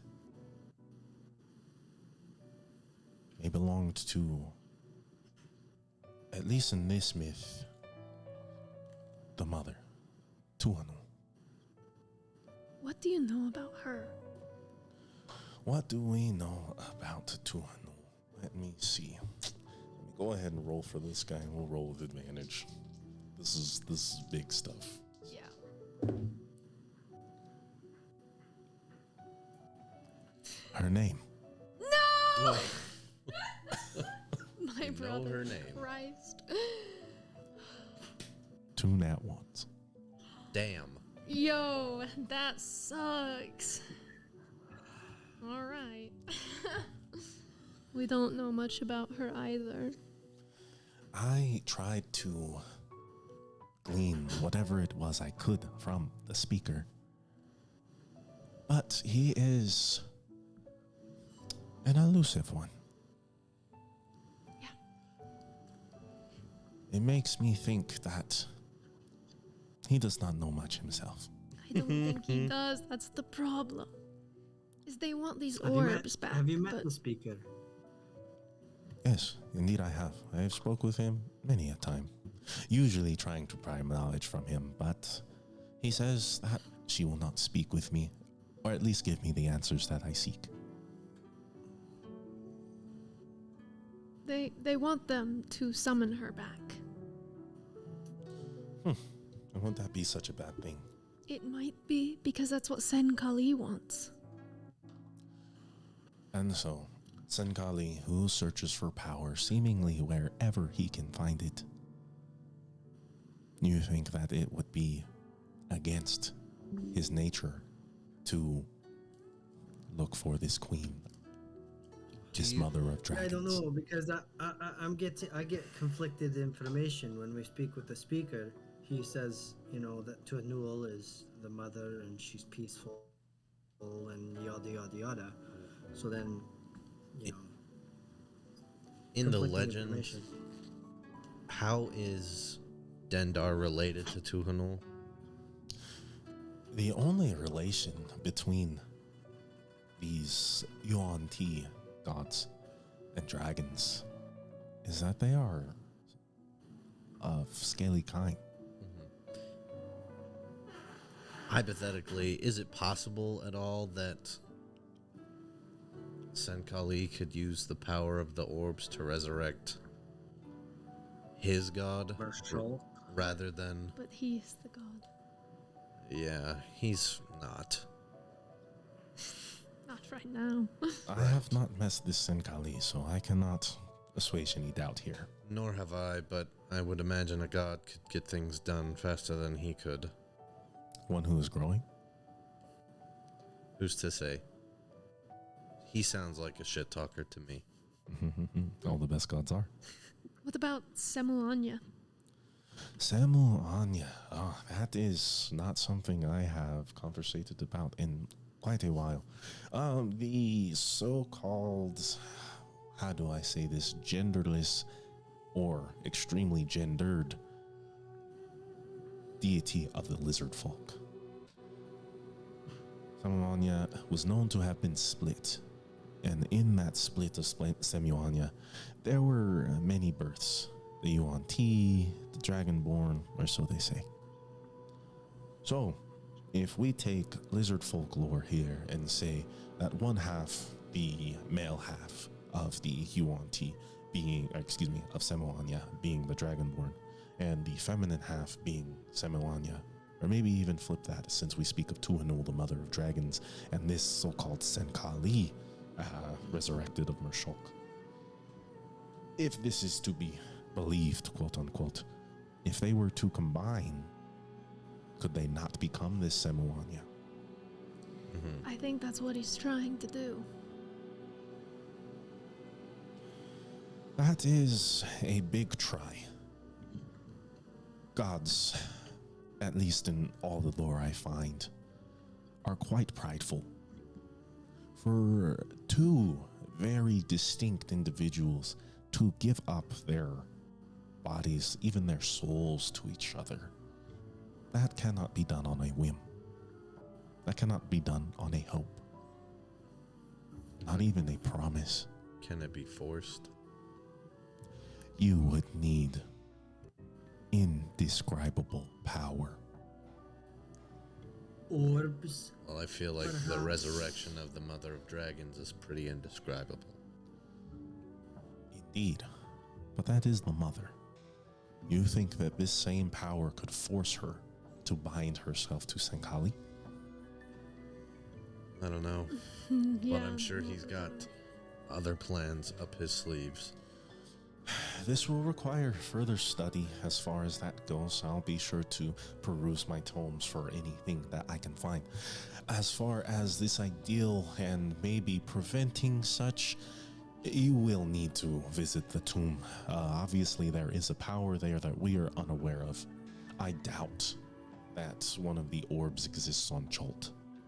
So, whatever it is that Senkali is looking for, unfortunately, there is the idea that it may provide him the means to merge with this draconic god. Yeah, that would be really bad. That's probably worst case scenario. Worst case scenario likelihood under 0.5%. I think you will be fine. However, the possibility is not none. Mm-hmm. What do you expect from theory alone? Yeah. Harrison. There's a scholar amongst us. Yeah. Okay. So we'll definitely have to do that. I was quoting the Oppenheimer trailer Oh. that I'm gonna go Man. see tomorrow. Oh, Okay. excited for you, dude. So yeah, then he's not gonna know. He just knows like big stuff, like general lore. So I think Generally. What's at the top of the spire? The top. what we're doing right now is opening that dialogue option, and it's what do you know about this? What do you know about this? What do you know? I will not stop you from exhausting this guy's dialogue options. He has a wealth of knowledge, and that's why you guys came. What do you know about Heaven Spire? The top of the spire is rumored to house the draconic citadel of Myrmidon. That is what I know. It is rumored that the metallic dragons still house themselves there. They've just never come down. With what need? I suppose I don't know. There was a treaty after the Drag Creek, as the Vice Guardians are known to call it, which included the trade of the orbs of dragonkind to keep themselves separate from the land of mortals. We don't know anything about what's the difference between a metallic dragon and like a regular one? And do they have their own set of orbs? And a disembodied voice enters the I conversation. was about to say we gotta bring up fucking Sardior. Sardior. I wanted to call him something else. Excuse me, this is one of the many things that I may actually be able to answer. Hi there, sir. My name is Sardior. I am the king of the Dragonborn. I will make this quick for you. And Imagine this fucking batshit insane stuff happening. and Corbin sort of looks, his eyebrow raises. He has a very toothy smile. There's still a demon inside this man. So I take my bow off and I like set it down like this, like standing upright. Yeah.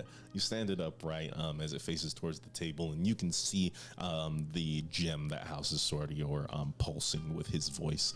And Corbin bows, a deeper bow than he's given any of you. So, the great Sardior stands before me. Oh, so dissected. He kind of looks at it. Indeed, I do.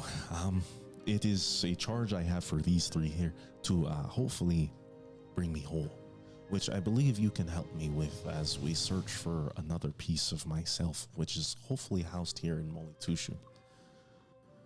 I will touch on that after you get through with your explanation here.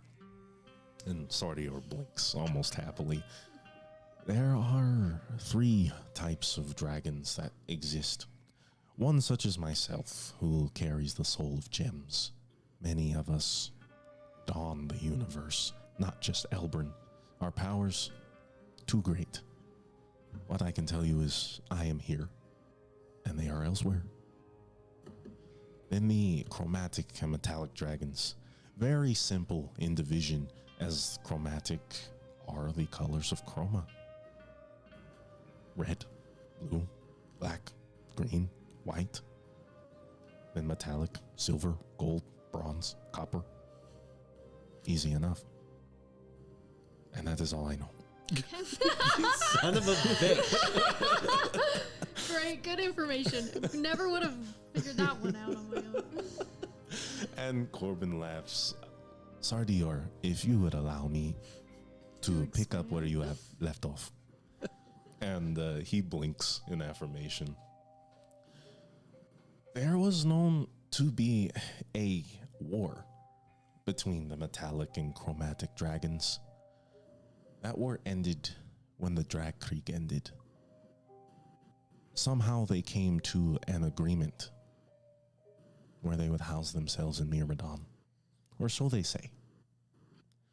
Some say that many of the chromatic dragons descended and were failed because they were separated from the magic of their home.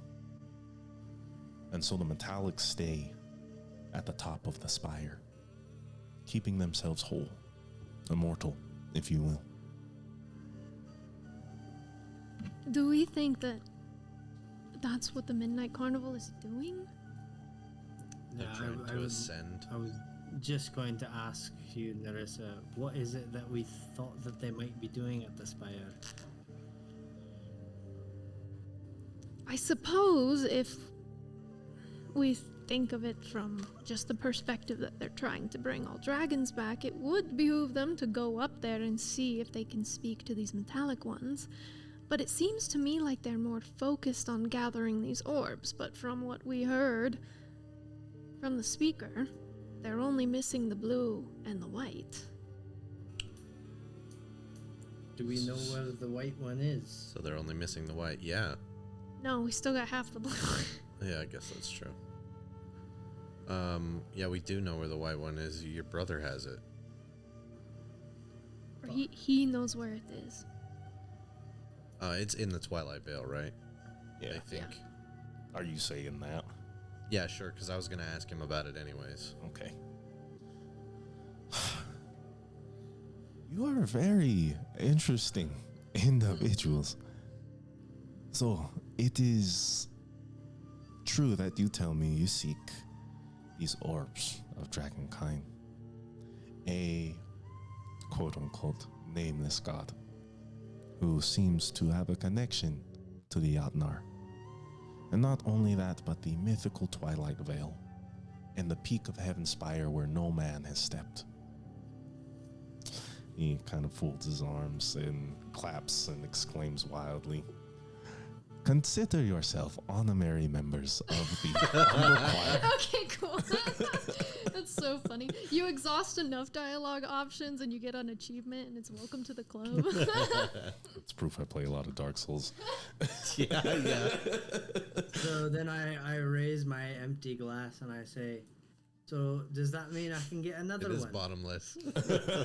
And the servants Bottomless come now. up behind you and they fill it up. They provide you with a new, what is that called? We'll just call it a decanter. I know there's another word for it.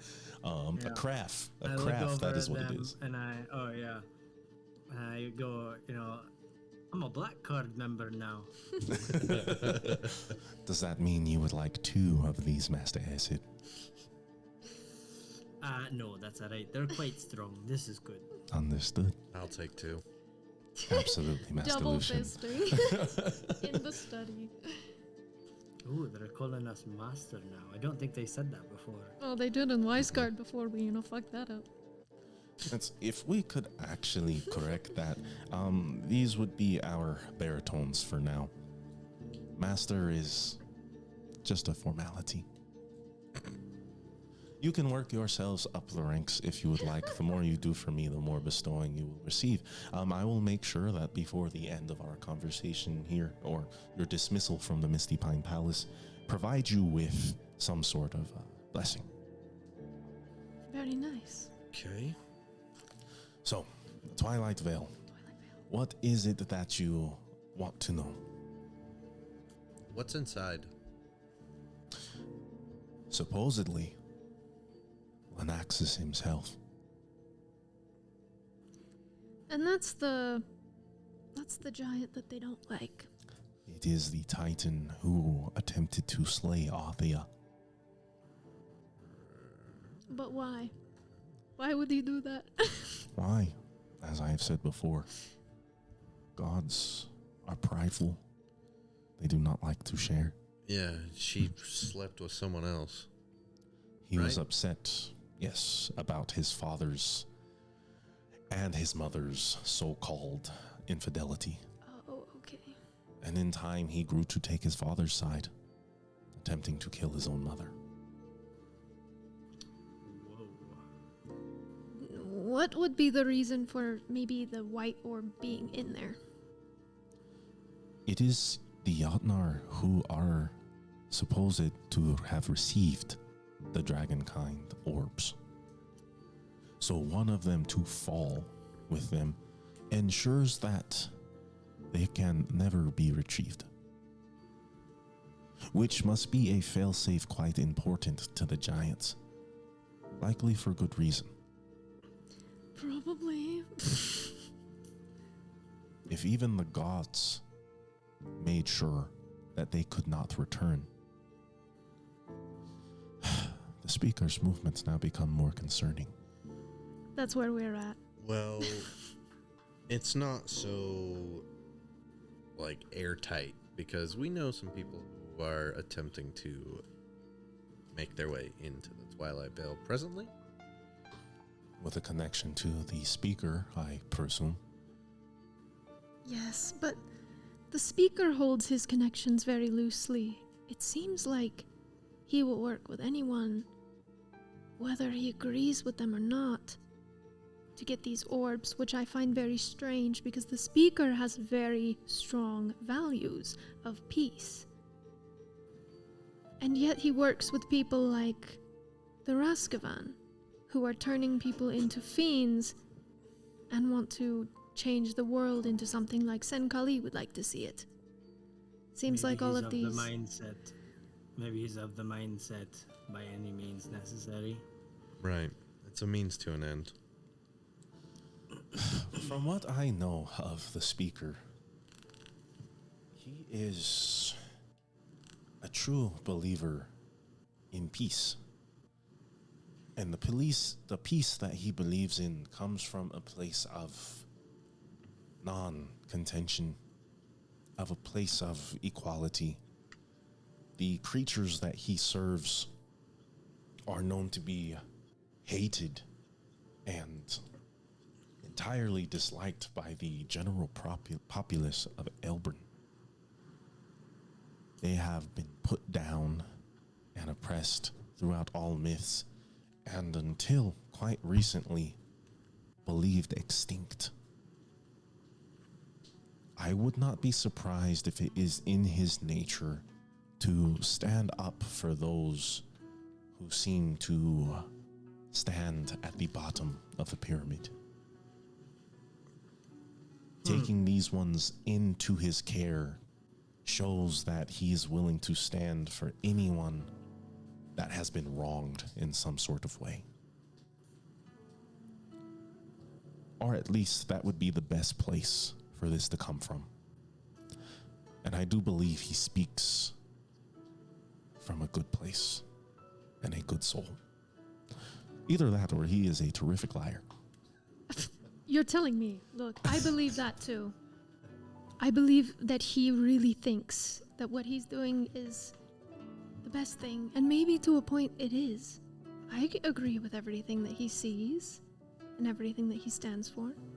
And I guess I can't say that what I'm doing is any better or worse. I mean, I'm also listening to a god that won't tell me who they are. So maybe me and him are very similar, but I was told once, and it stuck with me, that gods can do anything men can do but better, and that includes lying. And maybe he's being lied to.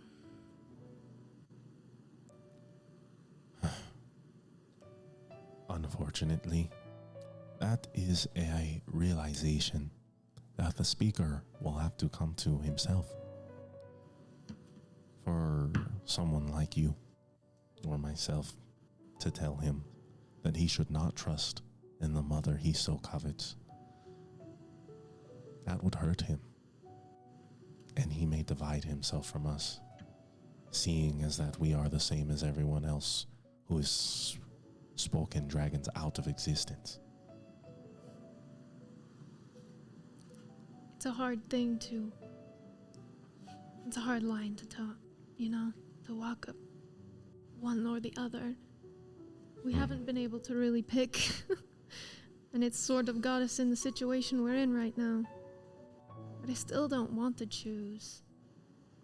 So the best thing we can do right now is just figure all of this out. We need to find that blue orb. There's 2. It was split. It's the only one that was split for some reason. So, 2 fail-safes. The giants are smarter than believed. And one is still with Weisgard. The other was taken, and we have to find it. From the even more elusive Midnight Carnival. Their efforts are known continent-wide. They are very hard to find. Impressive. Almost as difficult as we are. Well, we found you. That's good. You were invited. Shh. Look, we have to find them. All we need to do is be invited. Hey, to meet. I kind of was. I know. So, we'll see. Well, It's not that I don't know. Corbin. Oh. I was going to change the subject. No, I think. What else do we still need to talk about? Oasa. Yeah. Yeah, that's what I was going to change the subject to. So I'll do that. So, any ideas on how we can get my friend here her voice back? And he looks over at Uwasa and begins to sign. Ersid, you immediately understand he's asking, well, how did you lose your voice? And she begins to tell the story about how she was traipsing throughout the wandering wood, leaving her village, and being spoken to by some sort of presumed archfey. An archfey. And at this, Lucian and Ersid, you both notice Maud, who has been simply sitting quietly and letting things go and travel on, has become quite interested in the conversation. She was next on my list. And Maud sort of stands up. Roll initiative. Don't leave this evil music on. Oh, An goodness. archfey, you say? Oh no. And the only place you can find one of them is the Feywild, correct? And Corbin sort of stands up. I am going to have to ask you all to deal with this, if you would, please. What? And you see as Maud begins to grow in shape, her hair loosening wildly, turning an icy white as a trill shiver takes hold of the study, everything being coated in ice. And at that moment, you see Corbin freeze still. You all are frozen as a powerful blue light begins to glow from her throat, her face contorting into that of almost a beak-like nose, warts coating it, her eyes, her eyebrows draping down past her face. An archfey is also what I am looking for. You're looking to become. So you will come with me. As all turns black, you see behind you colors of the rainbow passing through you as if you are passing through a tunnel made of ribbons until you find yourself in a frosty forest. entirely covered in snow, white as far as the eye can see. A home, almost like that of an igloo, built into the trees. As Maud begins to walk forward. You will help me, and I will help the little one find her voice. Welcome to the Feywild. Yes. But also, I fucking told you. I really thought that Aaron was really just gonna give us a normal ass NPC. I don't know why I thought that. I don't know why I thought that. And with that, we're going to close up for the night.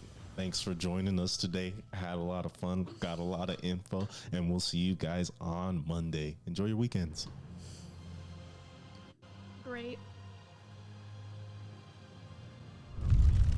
Oh my god. As we were fucking getting transformed, Lucian just slowly turned I his know, head over and I'm like, I to know. both of them. I know.